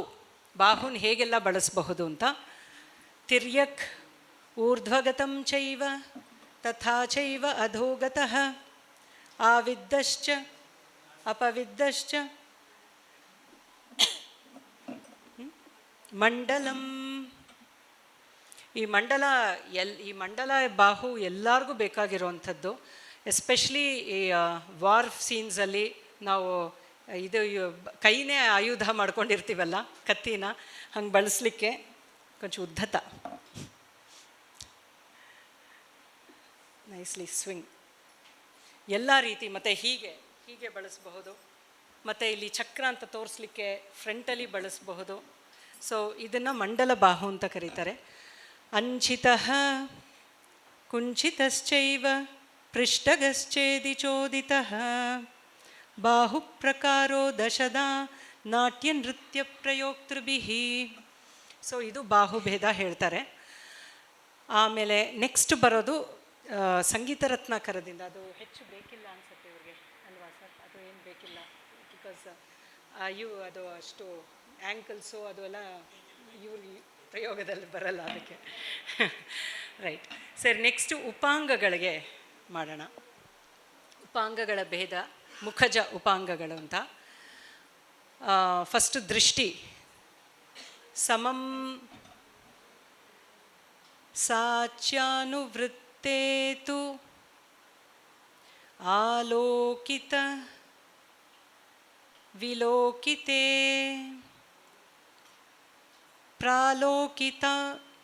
ಪ್ರಾಲೋಕಿತೆ ಚ ಉಲ್ಲೋಕಿತೆ ಚಾಪ್ಯೈವ ಅವಲೋಕಿತಮೇವ ಚ ಅಪಿ ಅವಲೋಕಿತಮೇವ ಚ.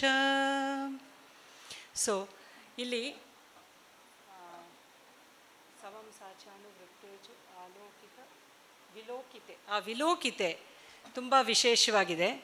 ವಿಲೋಕನನ ಅವನು ಇದರಲ್ಲಿ ವಿನಿಯೋಗದಲ್ಲಿ ಹೇಳೋವಂಥದ್ದು ಹಿಂದೆ ಮುಂದೆ ನೋಡೋದು, ಹಿಂದೆ ನೋಡೋದು ಅಂತ. ಸೊ ಹೀಗೆ ನೋಡಲಿಕ್ಕೂ ಆಗತ್ತೆ, ಒಂದು ಕೆಳಗಿಂದ ಹೀಗೆ ನೋಡಲಿಕ್ಕೂ ಆಗುತ್ತೆ. ಇದು ಬೇರೆ, ಪ್ರಾಲೋಕಿತ ಬೇರೆ. ಸೊ ಪ್ರಾಲೋಕಿತ ಸೀದೆ ಈ ಕಡೆ ಆ ಕಡೆ ನೋಡೋವಂಥದ್ದಷ್ಟೇ. ವಿಲೋಕಿತ ಇದು ಹೆಚ್ಚು ಇದು ವಿಳಂಬನ ಕೊಟ್ಟು ಅದಕ್ಕೆ ಸ್ಟ್ರೆಚ್ ಮಾಡಿ ಅದಕ್ಕೆ ಎಂಫಸಿಸ್ ಕೊಟ್ಟು ನೋಡಬೇಕಂದ್ರೆ ಈಗ ಶೃಂಗಾರದಲ್ಲಿ ಇಂಥದ್ದೆಲ್ಲ ಯೂಸ್ ಮಾಡಬಹುದು. ಮತ್ತು ಈವನ್ ಮಗು ಭಯದಲ್ಲಿನೂ ಆ್ಯಕ್ಚುಲಿ ನಮಗೆ ಪೂರ್ತಿ ನೋಡಲಿಕ್ಕೆ ಧೈರ್ಯ ಇರಲ್ಲ, ಆದರೆ ಒಂದು ಕುತೂಹಲ. ಸೊ ನಿಧಾನಕ್ಕೆ ನೋಡೋಂಥಕ್ಕೆ ಇದು ವಿಲೋಕಿತೆ. ಹಾಗೆ ಕೆಳಗಿಂದನೂ ನೋಡ್ಬೋದು ಹೀಗೆ, because he says trying to look back ಅಂತ. ಹಾಂ, ಇದನ್ನು ಹೆಚ್ಚು ದೇವರ ನಾಮಗಳಲ್ಲಿ ಕೃಷ್ಣನ ಅಭಿನಯಕ್ಕೆ ಎಲ್ಲರೂ ಬಳಸ್ತಾರೆ. ಕೃಷ್ಣನ ತುಂಟುತನ ಮತ್ತು ಅಭಿನಯಕ್ಕೆಲ್ಲ ಬಳಸಬಹುದು. ನೆಕ್ಸ್ಟು ಪುಟ ಭೇದ ಅಂದರೆ ಅವನು ಐಲಿಡ್ಸ್ದು ಹೇಳ್ತಾನೆ, ಕಣ್ರೆಪ್ಪೆ.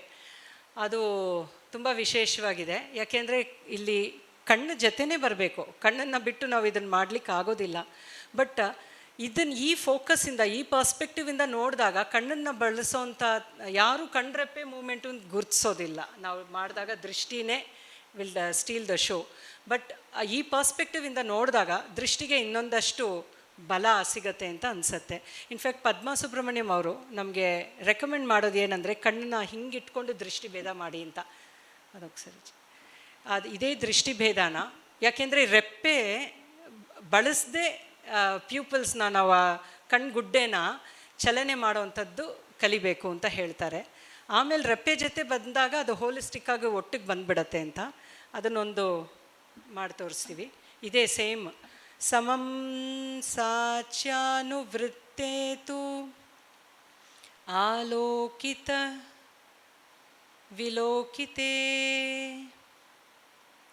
ಫ್ರಮ್ ಅಪ್ ವಿಲೋಕಿತೆ ಪ್ರಾಲೋಕಿತ ಉಲ್ಲೋಕಿತೆ ಚಾಪ್ಯೈವ ಅವಲೋಕಿತಮೇವ ಚ ಚಾಪ್ಯಾವಲೋಕಿತಮೇವ ಚ. ಸೊ ಹೀಗೆ ಅಭ್ಯಾಸ ಮಾಡಿದ್ರೆ ಕಣ್ರೆಪ್ಪೆದು ಇನ್ಫ್ಲೂಯೆನ್ಸ್ ಇಲ್ಲದೆ ಗುಡ್ಡೆಗಳನ್ನ ಚಲನೆ ಮಾಡೋವಂಥದ್ದು ಕಲಿಬಹುದು ಅಂತ. ನೆಕ್ಸ್ಟು ಪುಟ. ಉನ್ಮೇಷಶ್ಚ ನಿಮೇಷಶ್ಚ ಪ್ರಸೃತಂ ಕುಂಚಿತಂ ಸಮಂ ವಿವರ್ತಿತಂ ಪ್ರಸ್ಫುರಿತಂ ಪಿಹಿತಂ ಸವಿತಾಡಿತಂ. ವಿತಾಡ ಅಲ್ಲೇ ಹೋಲ್ಡ್ ಮಾಡೋವಂಥದ್ದು. ಹಾಂ, ಒಂದು wink and hold, that is ವಿತಾಡ, ವಿತಾಡಿತ ಅಂತ. ಸೊ ಇದು ರೆಪ್ಪೆಗೆ ಹೆಚ್ಚು ಒತ್ತಡ ಇದೆ. ಸೊ ರೆಪ್ಪೆ ಕೆಲಸ ಮಾಡೋದ್ರಿಂದ ಗುಡ್ಡೆಗಳಿಗೆ ಇದು ಬರುತ್ತೆ ಅಂತ, ಏನೋ ದಟ್ ಇಂಪಾರ್ಟೆನ್ಸ್ ಬರುತ್ತೆ ಅಂತ. ಮತ್ತು ಅಧರ ಭೇದ, ಭ್ರೂಭೇದ, ಉತ್ಕ್ಷೇಪ ಪಾತನಂ ಚೈವ ಭ್ರುಕುಟಿ ಚತುರಭ್ರುವೋ ಕುಂಚಿತಂ ರೇಚಿತಂ ಚೈವ ಸಹಜಶ್ಚೇತಿ ಸಪ್ತಧಾ. ಸೊ ಈ ಹುಬ್ಬುಗಳನ್ನ ಚಲನೆ ಇದು ಅಷ್ಟೇ. ಆಲ್ಟರ್ನೇಟ್ ಕೆಲವ್ರು ಮಾಡೋಕ್ಕಾಗತ್ತೆ, ನನಗೆ ಯಕ್ಷಗಾನದಲ್ಲಿ ಅದೇ ರೇಚಿತ, ಅದನ್ನು ಹೈಲೈಟ್ ಮಾಡಿ, ಆ ರೇಚಿತ ಹುಬ್ಬು ಅದೇ ತುಂಬ ಮುಖ್ಯ. ನೆಕ್ಸ್ಟ್ ಇದು ಅಧರ ಭೇದ.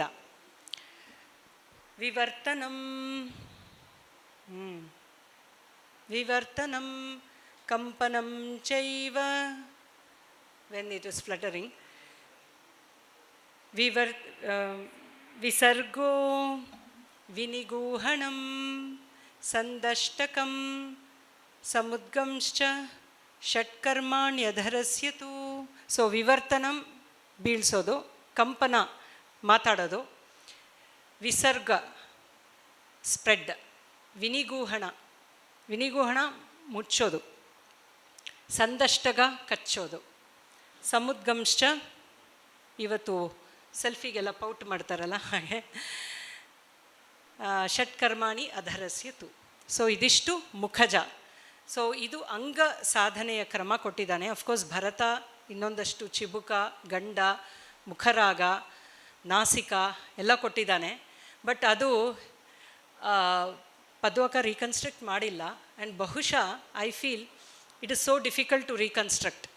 ಅದು ಖಂಡಿತ ಸಾತ್ವಿಕ ಅಭಿನಯದಲ್ಲಿ ಬಂದು ಹೋಗಿರುತ್ತೆ.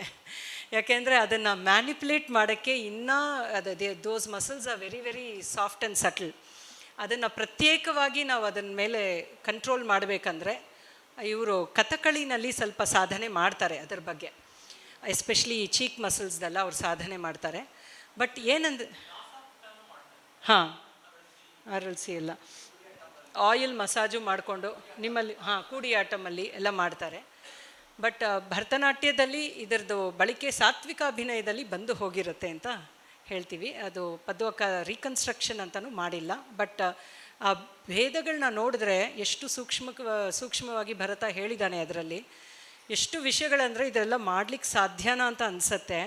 ಬಟ್ ಅಭಿನಯ ನಿಜವಾಗ್ಲೂ ಅದು ಸಾತ್ವಿಕ ಅಭಿನಯದಲ್ಲಿ ಗಮನಿಸಿದ್ರೆ ಇದೆಲ್ಲ ಬಂದು ಹೋಗಿರುತ್ತೆ. ಸೊ ಅದು ಇಟ್ ಈಸ್ ಮೋರ್ ಇನ್ನೇಟ್ ಅಂತ ಅನಿಸುತ್ತೆ. ಸೊ ಇಂಥ ವಿಷಯಗಳು we can find. This is spread over almost chapter 8, 9 of Natyashastra, ಈ ಅಂಗ ಸಾಧನಾ ವಿಷಯ. ಆಮೇಲೆ ಬರೋವಂಥದ್ದು ಚಾರಿ ಹಾಗೂ ನೃತ್ತಹಸ್ತಗಳು. ಇದು ನೋಡಿ, ಕ್ಷಾಮಂ ಹಿಂಗೆ ಬರಬೇಕು ಅಂತ, ಫುಲ್ಲಂ ರೈಸ್ಡ್ ಅಂತ ಬರುತ್ತೆ.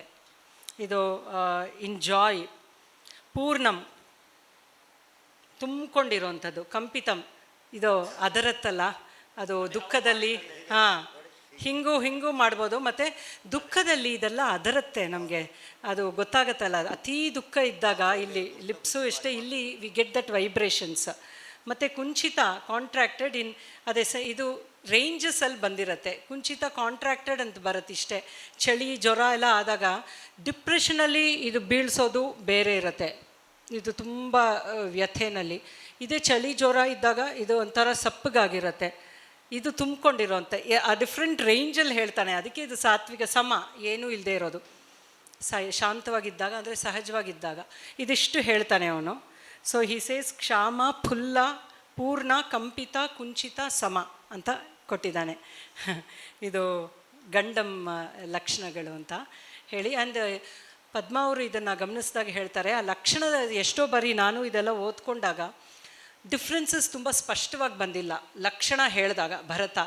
ಬಟ್ ಪ್ರಯೋಗ ನೋಡಿದಾಗ ಇದು ಕ್ಲಿಯರಾಗಿ ಅರ್ಥ ಆಗುತ್ತೆ ನಮಗೆ. ಸೊ ಪದ್ವಕ ಇದನ್ನು ಹೇಳಿದ್ದಾರೆ, ಅವ್ರು ರೀಕನ್ಸ್ಟ್ರಕ್ಟ್ ಮಾಡಬೇಕಾದ್ರೆ ವಿನಿಯೋಗಗಳನ್ನ ಗಮನಿಸ್ಕೊಂಡು ಮಾಡಿದ್ದಾರೆ ಅಂತ. ಯಾಕೆಂದರೆ ಭರತದ ಲಕ್ಷಣಗಳಲ್ಲಿ ಕೂಡ ಕೆಲವೊಮ್ಮೆ ಸ್ಪಷ್ಟತೆ ಬಂದಿರಲ್ಲ, ಯಾಕೆಂದರೆ ಹೇಳೋದು ಕಷ್ಟ ಇದೆ ಲಕ್ಷಣದಲ್ಲಿ, ಪ್ರಯೋಗದಲ್ಲಿ ಮಾಡೋದೇ ಸುಲಭ ಅಂತ ಹೇಳಿ ಆ ಥರ ಬಂದಿದೆ. ಮತ್ತು ನೀವು ಹೇಳ್ದಂಗೆ ಚಿಬುಕಾದು ಬಂದಿದೆ, ಕುಟ್ಟನ, ಖಂಡನ, ಚಿನ್ನ, ಕುಕ್ಷಿತ, ಲೇಹಿತ, ಸಮ, ದಾಷ್ಟ ಅಂತ ಇಷ್ಟು ಬಂದಿದೆ. Upper teeth chatter with lower once ಅಂತ ಕುಟ್ಟನ, ಇದು ಚಿನ್ನಕ್ಕೆ ಸಂಬಂಧಪಟ್ಟಿರೋದು, ಚಾಟರ್ ಅಂತ ಬಂದಿದೆ. ಮತ್ತು ಇದು ಖಂಡನ ಆವಾಗ ಬರೋದು, ಆವಾಗ ರಿಪೀಟೆಡ್ಲಿ ಆವಾಗ ಬರೋದು ಅಂತ. ಚಿನ್ನ ತುಂಬ ಕ್ಲೋಸ್ ಆಗಿದೆ, ಹತ್ತಿರ. ಈಗ ಎಷ್ಟೋ ಬಾರಿ ನಾವು ಇದನ್ನು ಬಳಸ್ತೀವಿ, ಇಷ್ಟೇ ಇರುತ್ತೆ, ಅದು ಅಭಿನಯಕ್ಕೆ ಬೇಕಾಗತ್ತೆ. ಪೂರ್ತಿ ಕ್ಲೋಸ್ ಮಾಡಿದ್ರೂ ಆ ಎಫೆಕ್ಟ್ ಬರಲ್ಲ, ಹಿಂಗೆ ಓಪನ್ ಮಾಡಿದ್ರೆ ಬೇರೆ ಎಫೆಕ್ಟ್ ಬರುತ್ತೆ. ಇಷ್ಟು ಸ್ಮಿತಾದಲ್ಲೋ ಅಷ್ಟು ಸ್ವಲ್ಪ ಶೃಂಗಾರದಲ್ಲಿ ಇದಕ್ಕೆಲ್ಲ ಬೇಕಾಗಿ ಬರುತ್ತೆ, ಇಷ್ಟೇ ಬಳಸಿರ್ತೀವಿ. ಕುಕ್ಷಿತ, when lips are wide apart, ಇದು ಹಿಂಗಿರಬೇಕು ಅಂತ ಹೇಳ್ತಾನೆ. ಲೇಹಿತ, ಲಿಕ್ಕಿಂಗ್ ವಿತ್ ದ ಟಂಗ್, ಇದು ಮಾಡೋವಂಥದ್ದು. ಯಾಕೆಂದರೆ ಚೀಕ್ಸ್ ಇದು ಚಿನ್ನಕ್ಕೆ ಸಂಬಂಧಪಟ್ಟಿರೋದು, ಇದೆಲ್ಲ ಮಾಡೋದು. ಸಮ, ನಾರ್ಮಲ್ ಆಗಿರೋವಂಥದ್ದು. ದಾಷ್ಟ, ಬೈಟಿಂಗ್, ಅದು ನೋಡಿ ಸಂದಷ್ಟಕ್ಕಾಗೇ ಬಂದಿದೆ, ಅದರ ಭೇದಕ್ಕೂ ಬಂದಿದೆ. ಇದು ಗಂಡ, because the shape of the chin will change. ಮುಖರಾಗ ಅಂತೂ ಇನ್ನೂ ಕಷ್ಟ, ಅದು different shades of the face. ಬಣ್ಣ ಅದು ಬಿಕಾಸ್ ಆಫ್ ದ ಎಮೋಷನ್ನೇ ಆಗಬೇಕು, ಅದಕ್ಕೇನು ಸಪ್ರೇಟ್ ಮೇಕಪ್ ಮಾಡ್ಕೊಂಡು ಬರೋಕ್ಕಾಗೋದಿಲ್ಲ. ಸೊ ಆ emotion gives as if some colours have come on the face ಅನ್ನೋ ಥರ ಸಾತ್ವಿಕ ಅಭಿನಯ ಮಾಡುತ್ತೆ. ಇದೆಲ್ಲ ಹೆಚ್ಚು ಸಾತ್ವಿಕ ಅಭಿನಯ ಪ್ರಧಾನವೇ ಇನ್ಫ್ಯಾಕ್ಟ್.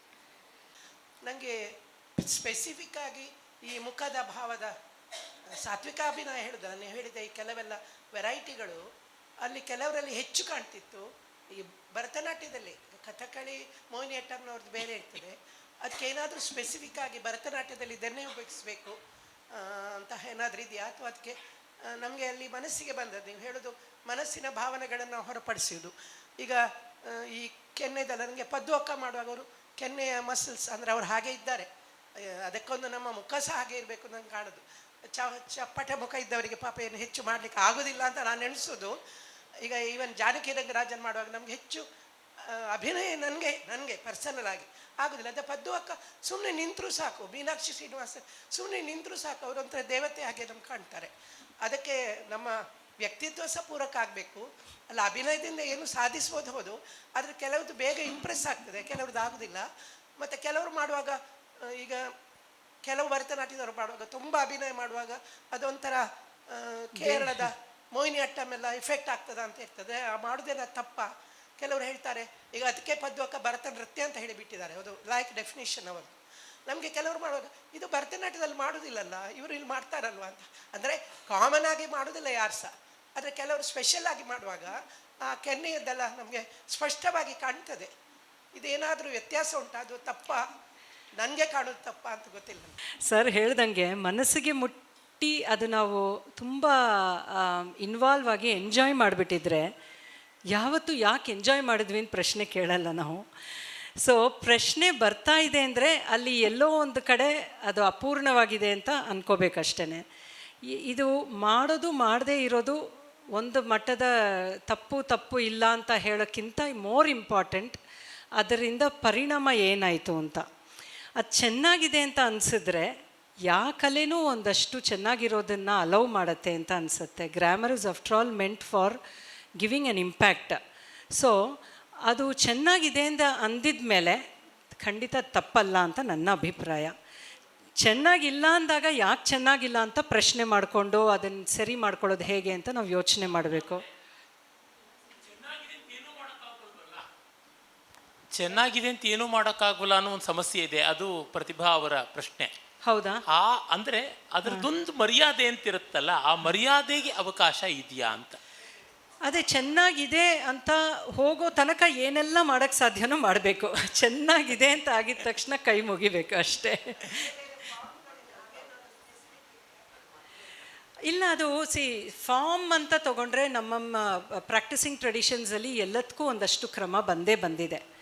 ಸೊ ನನ್ನ ಹಾದಿ ಕೇಳಿದ್ರೆ ನಾನು ಇದನ್ನೆಲ್ಲ ಹೇಗೆ ನೋಡ್ತೀನಿ ಅಂತ ಕೇಳಿದ್ರೆ, ನಮ್ಮ ಪ್ರಾಕ್ಟೀಸಿಂಗ್ ಟ್ರೆಡಿಷನ್ ಬಲದಿಂದ ಒಂದಷ್ಟು ನಾವು ಇದೆಲ್ಲ ಹೇಗೆ ಮಾಡಬೇಕು ಅಂತ ಕಲ್ತು ಬಂದಿದ್ದೀವಿ. ಬಟ್ ಇವಾಗ ಜೊತೆಗೆ ಮಾರ್ಗನ ಇಟ್ಕೊಂಡು ನೋಡಿದಾಗ ಎಲ್ಲೆಲ್ಲಿ ಇದ್ರದ್ದು ಇನ್ನಡಕ್ವೆಸೀಸ್ ಇದೆ, ಕೆಲವು ಅಡ್ರೆಸ್ ಆಗಿರಲ್ಲ, ಇದಕ್ಕಿಂತ ಜಾಸ್ತಿ ನಾವು ಅರ್ಥ ಮಾಡ್ಕೋಬೇಕಂದ್ರೆ ಅವಕಾಶ ಇರಲ್ಲ, ಲಕ್ಷಣ ಗೊತ್ತಿರಲ್ಲ, ಅಥವಾ ಪ್ರಯೋಗದ ಅದಕ್ಕಿಂತ ಆಚೆ ಆ ಸ್ಟ್ರಕ್ಚರೇ ಮಾಡಿರಲ್ಲ. ಅಂದರೆ ನಮ್ಮದೆಲ್ಲ ಸ್ಟ್ರಕ್ಚರ್ಸಲ್ಲಿ ಉಳಿಯುತ್ತೆ. ಈಗ ಭರತನಾಟ್ಯ ಇರಲಿ, ಕೂಚುಪುಡಿ ಇರಲಿ, we are all bound by some structures.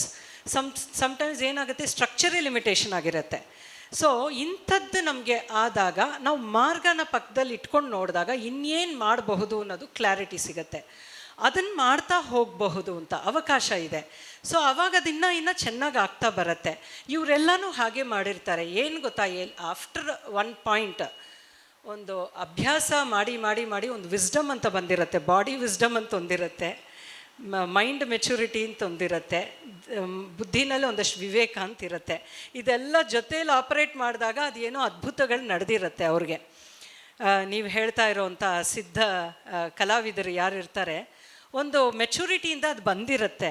So ಅದು ಹೇಗೆ ಬಂತು ಅಂದರೆ ಅವರ ಸಾಧನೆಯಿಂದನೇ ಬಂದಿರಬೇಕು. ಅವರು ದೇವರು ಅಂತ ಅಂದ್ಕೊಂಡ್ರಲ್ಲಿ ತಪ್ಪಿಲ್ಲ, ಅವ್ರ ದೇವರು ಅದರಿಂದ ಅವ್ರಿಗಾಯ್ತು ಅಂತ ಅಂದ್ಕೊಂಡ್ರೆ ನಷ್ಟ ಆಗೋದು ನಮಗೇನೆ ಅಂತ ನನಗನ್ಸುತ್ತೆ. ನಾವು ದೇವ್ರು ಹೇಗೆ ಆಗೋದು ಅಂತ ಬೇಕಾದರೆ ಯೋಚನೆ ಮಾಡೋಣ. ಸೊ ಇದು ಸಾಧ್ಯ ಆಗಬೇಕಲ್ವಾ, ಆಗತ್ತೆ ಅಲ್ವಾ ಅಂತ ಯೋಚನೆ ಮಾಡಿದರೆ ನಮಗೆ ಪ್ರಯೋಜನ ಇರುತ್ತೆ. That's what. ಹೌದು, ಅದು ಕಾಳಿದಾಸನ ಚಂದೈತುರ್ಯಥೈವ ಮನಸಿ ಶ್ಲಿಷ್ಟಂ ತಥಾ ಸ್ಯಾಹ ವಪು. ಹಾಗಾಗಿ ಅದಿದೆ, ಅದು ನಿಜ. ನಾಟ್ಯಾಚಾರ್ಯ ಹೇಳಿದ ಹಾಗೆ ಪದ್ಮಾ ಸುಬ್ರಹ್ಮಣ್ಯಂವರ ದೇಹ ಅದಕ್ಕೆ ಸರಿಯಾಗಿ ಸೆಟ್ ಹೌದು, ಆಗಿದೆ, ಆದ್ದರಿಂದ ಅದು ನಮಗೆ ಚಂದ ಕಾಣೋದು ಸಹಜ. ಕೆಲವರದ್ದು ಕಾಣುವುದಿಲ್ಲ, ಅದು ಬೇರೆ ವಿಷಯ. ಒಂದು ಏನಂದರೆ, ಈಗ ತುಂಬ ಶಾಸ್ತ್ರಬದ್ಧವಾದ ಒಂದೊಂದು ಅಂಶವು ಒಂದೊಂದು ನೃತ್ಯದ ಐಟಮ್ ಅಂತೀವಲ್ಲ, ಈಗ ಒಂದು ವರ್ಣ, ಒಂದು ಪುಷ್ಪಾಂಜಲಿ, ಒಂದು ಜತಿಸ್ವರ, ಈ ಥರದ್ದನ್ನು ಗುರುಗಳು ಶಿಷ್ಯರಿಗೆ ಪಾಠ ಮಾಡಿ ಅದು ಹಾಗೇ ಮಾಡಬೇಕು ಅಂತೆಲ್ಲ ಬಂದಿರುವಂಥ ಆ ಪದ್ಧತಿಯಲ್ಲೂ ಕೂಡ ಒಂದು 30 ವರ್ಷ 40 ವರ್ಷ ಆದಮೇಲೆ ವ್ಯತ್ಯಾಸ ಆಗಿರುತ್ತೆ. ಇದನ್ನು ನಾವು ನೋಡ್ತಾನೇ ಇರ್ತೀವಿ. ಎಲ್ಲಿವರೆಗೆ ಅಂತಂದರೆ, ಬಹಳ ಪ್ರಸಿದ್ಧರಾದ ಅಭಿನಯದ ಪ್ರಖ್ಯಾತ ಕಲಾವಿದೆ, ಅವರು ಈಗ ಬದುಕಿಲ್ಲ, ಪದ್ಮಭೂಷಣ ಪ್ರಶಸ್ತಿ ವಿಜೇತರಾದಂಥ ಕಲಾನಿಧಿ ನಾರಾಯಣ್ ಅಂತ, ಅವರು ನನಗೆ ಹೇಳ್ತಾ ಇದ್ರು, ನಾನು ಕಲಿತಾಗ ಅಂತ. ಹೌದು, ಯಾಕೆ ಅಂತಂದರೆ ಮೊದಲ ಬಾರಿಗೆ ದೇವದಾಸಿಯರು ರಾಜದಾಸಿಯರಿಗೆ ಹೊರತಾಗಿ ಮದುವೆಯಾದ ಗೃಹಿಣಿಯರು ಅಥವಾ ಆ ಪರಂಪರೆಗೆ ಸೇರದೇ ಇರತಕ್ಕಂಥ ಕುಟುಂಬದವರು ಕಲಿತಂಥ 3-4 ಜನ ಹೆಣ್ಣು ಮಕ್ಕಳಲ್ಲಿ ಅವರು ಒಬ್ಬರು. ಕುಮಾರಿ ಕಮಲ ಮತ್ತು ತಿರ್ಗ ರುಕ್ಮಿಣಿ ಅರುಂಡೆ, ಆಮೇಲೆ ಇವರು ಕಲಾನಿಧಿ ನಾರಾಯಣ್ ಅವರು ಕಲಿತಿದ್ದು. ಆಮೇಲೆ ಅವರ ಗಂಡನ ಮನೆ ವಿರೋಧ ಬಂದಿದ್ದರಿಂದ ಅವರು 40 ವರ್ಷ ಸಾಮಾನ್ಯ ನೃತ್ಯಕ್ಕೆ ಕೈ ಹಾಕಲೇ ಇಲ್ಲ, ಕಾಲಿಡಲೇ ಇಲ್ಲ. ಅವರು ವಸ್ತುತಃ ಅವರ ತಾತ ಅಂದರೆ ಅವರ ತಂದೆಯ ತಂದೆ ಕರ್ನಾಟಕದಲ್ಲಿದ್ದವರು. ಅವರು ದೊಡ್ಡ ವೇದಾಂತಿಗಳು ಆಗಿದ್ದರು. ಅವರು ತಮ್ಮ ಮೊಮ್ಮಗಳಿಗೆ ದೊಡ್ಡ ಕಲಾವಿದೆ ಆಗಲಿಂತಲೇ ಕಲಾನಿಧಿ ಅಂತ ಲಲಿತಾ ಸಹಸ್ರನಾಮದ ಹೆಸರಿಟ್ಟರು. ಕಲಾನಿಧಿ, ಕಾವ್ಯ ಕಲಾ, ರಸಜ್ಞ, ರಸಶೇವಧಿ ಅಂತ. ಅವರು ಮೈಲಾಪುರಂ ಗೌರಿ ಅಂಬಾಳ್ ಅಂತ ಚೆನ್ನೈನ ಮೈಲಾಪುರದ ಕಪಾಲೀಶ್ವರ ದೇವಸ್ಥಾನದ ಕೊನೆಯ ದೇವದಾಸಿ, ಅವರ ಹತ್ರ ಕಲಿತಿದ್ದು. ಆದರೆ ಗಂಡನ ಮನೆಯಲ್ಲಿ ಮದುವೆ ಆಗ್ತಂದಿಗೆ ಚಿಕ್ಕ ವಯಸ್ಸಿನಲ್ಲಿ ಬಾಲ್ಯ ವಿವಾಹ ಮಾಡಿದ್ದು. ನೀನು ನೃತ್ಯ ಮಾಡಬಾರದು ಅಂತ ಅಂದ್ಬಿಟ್ರು. ಆಮೇಲೆ 40 ವರ್ಷ ಅವರು ಮಾಡಲಿಲ್ಲ. ಆಮೇಲೆ ನೃತ್ಯ ಮಾಡೋದಕ್ಕೆ ಬೇಕಾಗಿರ್ತಕ್ಕಂಥ ಮೈ ಇರಲಿಲ್ಲ. ಆಗ ಅವರು ಸಾತ್ವಿಕ ಅಭಿನಯ ಈ ಥರದ್ದನ್ನು ಮಾಡಿದ್ರು, ನೃತ್ಯ ಬಿಟ್ಟುಬಿಟ್ರು. ಆಮೇಲೆ ಅವರು ಪದ್ಮ ಸುಬ್ರಹ್ಮಣ್ಯವರ ನಾಟ್ಯಶಾಸ್ತ್ರದ ಕ್ಲಾಸಿಗೆ ಹೋದರು. ಪದ್ಮ ಸುಬ್ರಹ್ಮಣ್ಯವ್ರಿಗಿಂತ ಅವರು ಒಂದು 20 ವರ್ಷಕ್ಕೆ ದೊಡ್ಡವರು. ಏನಕ್ಕ ನೀವು ಬಂದ್ರಿ, ನನ್ನ ಹತ್ರ ಕಲಿಯೋದಕ್ಕೆ ಏನಿದೆ ಬಂದ್ರಿ ಅಂದರೆ, ಈಗ ಬದಲಾಗ್ಬಿಟ್ಟಿದೆ ಕಾಲ, ಏನೇನೋ ಎಲ್ಲ ಆಗಿದೆ, ನಾವು ಮಾಡೋದು ಹಳೇದಾಗ್ಬಿಟ್ಟಿದೆ, ಹೊಸದೇನೋ ಇರುತ್ತೆ ಅಂತ. ಇದನ್ನು ಅನೇಕ ಹಿರಿಯ ನೃತ್ಯ ಕಲಾವಿದರು ಹೇಳಿದ್ದುಂಟು. ಇದು ಯಕ್ಷಗಾನದಂತೆಯೇ ಭರತನಾಟ್ಯದಲ್ಲಿ ಕೂಡ ಆ ಥರ ಆಗಿದೆ, ಕೂಚಿಪುಡಿನಲ್ಲೂ ಆಗಿದೆ. ಇವರು ನಮ್ಮ ಮಾಯಾರಾವ್ ಅವರು ಶಂಭು ಮಹಾರಾಜ್ ಅವರ ಶಿಷ್ಯರಾಗಿದ್ದರು. ಶಂಭು ಮಹಾರಾಜ್ ಅವರು ಕಥಕ್ ನೃತ್ಯದ ಒಂದು ಶಿಖರ ಅಂತ ಅನಿಸ್ಕೊಂಡವರು. ಕೆಲವು ವರ್ಷಗಳ ಹಿಂದೆ ತೀರ್ಕೊಂಡಂಥ ಬ್ರಿಜು ಮಹಾರಾಜ್ ಅವರಿಗೆ ಗುರು ಆಗಿದ್ದವರು. ಕಳೆದ ವರ್ಷವೇ ತೀರ್ಕೊಂಡಂಥ ಕುಮುದಿನಿ ಲಾಖ್ಯ ಮಾಯಾರಾವ್ ಅವರ ಜೊತೆಗೆ ಕಲಿತವರು, ಅವರ ಗುರುಗಳಾಗಿದ್ದವರು ಶಂಭು ಮಹಾರಾಜು. ಅವರು ಮಾಯಾರಾವ್ ಅವರು ಕಲಿತಿದ್ದು, ಈಗ ಮಾಯಾರಾವ್ ಅವರ ಶಿಷ್ಯರು ಬಂದಿದ್ದಾರೆ. ಅವ್ರು ಮಾಡೋದಕ್ಕೂ ಮಾಯಾರಾವ್ ಅವರು ಮಾಡೋದಕ್ಕೂ ಬಹಳ ವ್ಯತ್ಯಾಸ ಆಗಿದೆ. ಮಾಯಾರಾವ್ ಅವರ ಕೊರಿಯೋಗ್ರಫಿ ಅಂತ ಹಾಗೆ ಉಳಿದಿದೆ, ಅದನ್ನು ನಮ್ಮ ನಿರುಪಮಾ ರಾಜೇಂದ್ರ ಅವರು ಮಾಡ್ತಾರೆ. ಆಮೇಲೆ ಅವರು ತಮ್ಮ ಶಿಷ್ಯರ ಕಾಲಕ್ಕೆ ಮಾರ್ಪಡಿಸ್ಕೊಂಡಿರುವಂಥದ್ದನ್ನು ಮಾಡ್ತಾರೆ. ತುಂಬ ಅಂತರ ಇದೆ, ಕಥಕ್ ಅಂತ ಗೊತ್ತಾಗುತ್ತೆ. ಅರೆ ಇದು ಮಾಯಾರಾವ್ ಅವರು ಶಂಭು ಮಹಾರಾಜ್ ಅವರು ಮಾಡಿದಷ್ಟಲ್ಲ ಅಂತ ಅದು ಆಗುತ್ತೆ. ಬರ್ತಾ ಇರುತ್ತೆ, ಸೇರಿಕೊಳ್ತಾ ಇರ್ತದೆ. ಆದರೆ ಆ ಕಲೆ ಅಂತ ಗೊತ್ತಾಗುವಷ್ಟಿರುತ್ತೆ. ಆ ರೀತಿಯಾದ ವ್ಯತ್ಯಾಸಗಳಾಗಿರ್ತವೆ, ತುಂಬ ಆಗಿವೆ. ಸಾಮಾನ್ಯವಾಗಿ ಶಿಸ್ತಾಗಿ ಇಷ್ಟೇ ಪದ್ಧತಿ ಪರಂಪರೆ ಅಂತ ಹೇಳೋರು ಸಾಕಷ್ಟು ಮಾರ್ಪಾಡು ಮಾಡಿಕೊಂಡಿದ್ದಾರೆ, ಅದಾಗ್ತಾ ಇರುತ್ತೆ ಅಂತ ಅನಿಸುತ್ತೆ. ದಿಲೀಪ ನಾರಾಯಣ ಭಾಗವತರು ಅವರು ನಾನು ಕಲಿತ ಹಾಗೆ ಕೊನೆಯಾಗಿ ನಾನು ಪದ್ಯ ಹೇಳ್ತಿರ್ಲಿಲ್ಲ ಅಂತ ಹೇಳ್ತಿದ್ರು. ಅವರು ವ್ಯತ್ಯಾಸ ಮಾಡ್ಕೊಂಡಿದ್ದಾರೆ ಅಂತ ಬಲಿಪ ನಾರಾಯಣ ಭಾಗವತರು ಹೇಳ್ತಾ ಇದ್ರು. ಹೌದೌದು, ನನ್ನ ಅಜ್ಜನಲ್ಲಿ ಕಲಿಯುವ ರೀತಿಯಲ್ಲೇ ನಾನೀಗ ಪದ್ಯ ಹೇಳ್ತಾ ಇಲ್ಲ ಅಂತ ಹೇಳ್ತಿದ್ರು. ಅವರೇ ಹೇಳ್ತಾ ಇದ್ರು. ನಿಮ್ಮ ಕಣ್ಣಿನ ನೋಟ ಮತ್ತು ತಲೆದ್ದು ಮಾತ್ರ ಮಾಡುವಾಗ ನನಗೆ ಸುಣ್ಣಂಬಳ ವಿಶ್ವೇಶ್ವರ ಭಟ್ರದ್ದು ಒಂದು ಕರ್ಣನ ನೆನಪಾಯಿತು. ಕಟೀಲ್ನಲ್ಲೇ ನಾನು ಕುರುಕ್ಷೇತ್ರದಲ್ಲಿ ಮಾಡುವಾಗ, ವಿಪ್ರನಲ್ಲ ನೀತನ ಸಾಕ್ಷಾತ್ ಸುಪ್ರಸನ್ನನೆಂದು ತಿಳಿತು ಅಂತ ಪದ್ಯ ಇದೆ. ಕರ್ಣಕುಂಡಲ ಇದು ಕೇಳಿದ ಕೂಡಲೇ ನಿಮಗೆ ಇದರಲ್ಲಿ ಮಾತೆ ಬಾರಳು ಪಿತನು ಬಾರಳು ಅಂತ ಇದರಲ್ಲಿ ಉಂಟು ಪದ್ಯ. ಅದನ್ನು ವಿಪ್ರನಲ್ಲ ನೀತ ಸಾಕ್ಷಾತ್ ಸುಪ್ರಸನ್ನನೆಂದು ತಿಳಿದು ಅಂತ ಪದ್ಯ ಉಂಟು. ಸುಣ್ಣಂಬಳ ಏನೂ ಮಾಡಲಿಲ್ಲ. ಅವರು ಈ ಬದಿಯಲ್ಲಿದ್ದವರು ಆ ಪದ್ಯ ಮುಗಿಯೋ ಹೊತ್ತಿಗೆ ಆ ವಿಪ್ರನ ನೋಡ್ತಾ ಒಮ್ಮೆ ಆ ಬದಿಗೆ ಹೋದರು. ಕಣ್ಣು ಮಾತ್ರ ವಿಪ್ರನಲ್ಲಿಗೆ, ಪುನಃ ಈ ಬದಿ ಬಂದು ನಿಂತರು. ಅಲ್ಲಿ ಪದ್ಯ ಮುಗೀತು. ಆ ಕಣ್ಣಿನಲ್ಲೇ ಅವರು ಮಾಡಿದಂತಹ ನಾಟ್ಯ ನನ್ನ ನೆನಪಿಗೆ ಬಂತು. ಯಕ್ಷಗಾನಕ್ಕೆ ಅದಕ್ಕೂ ಸಂಬಂಧ ಉಂಟು ಅಂತ ಹೇಳಿದೆ ಅಷ್ಟೆ. ಧನ್ಯವಾದ. ಇವಾಗ ಫಸ್ಟ್ ಸೆಷನ್ ಇಲ್ಲಿಗೆ ಮುಕ್ತಾಯ ಮಾಡೋಣ. Thank you.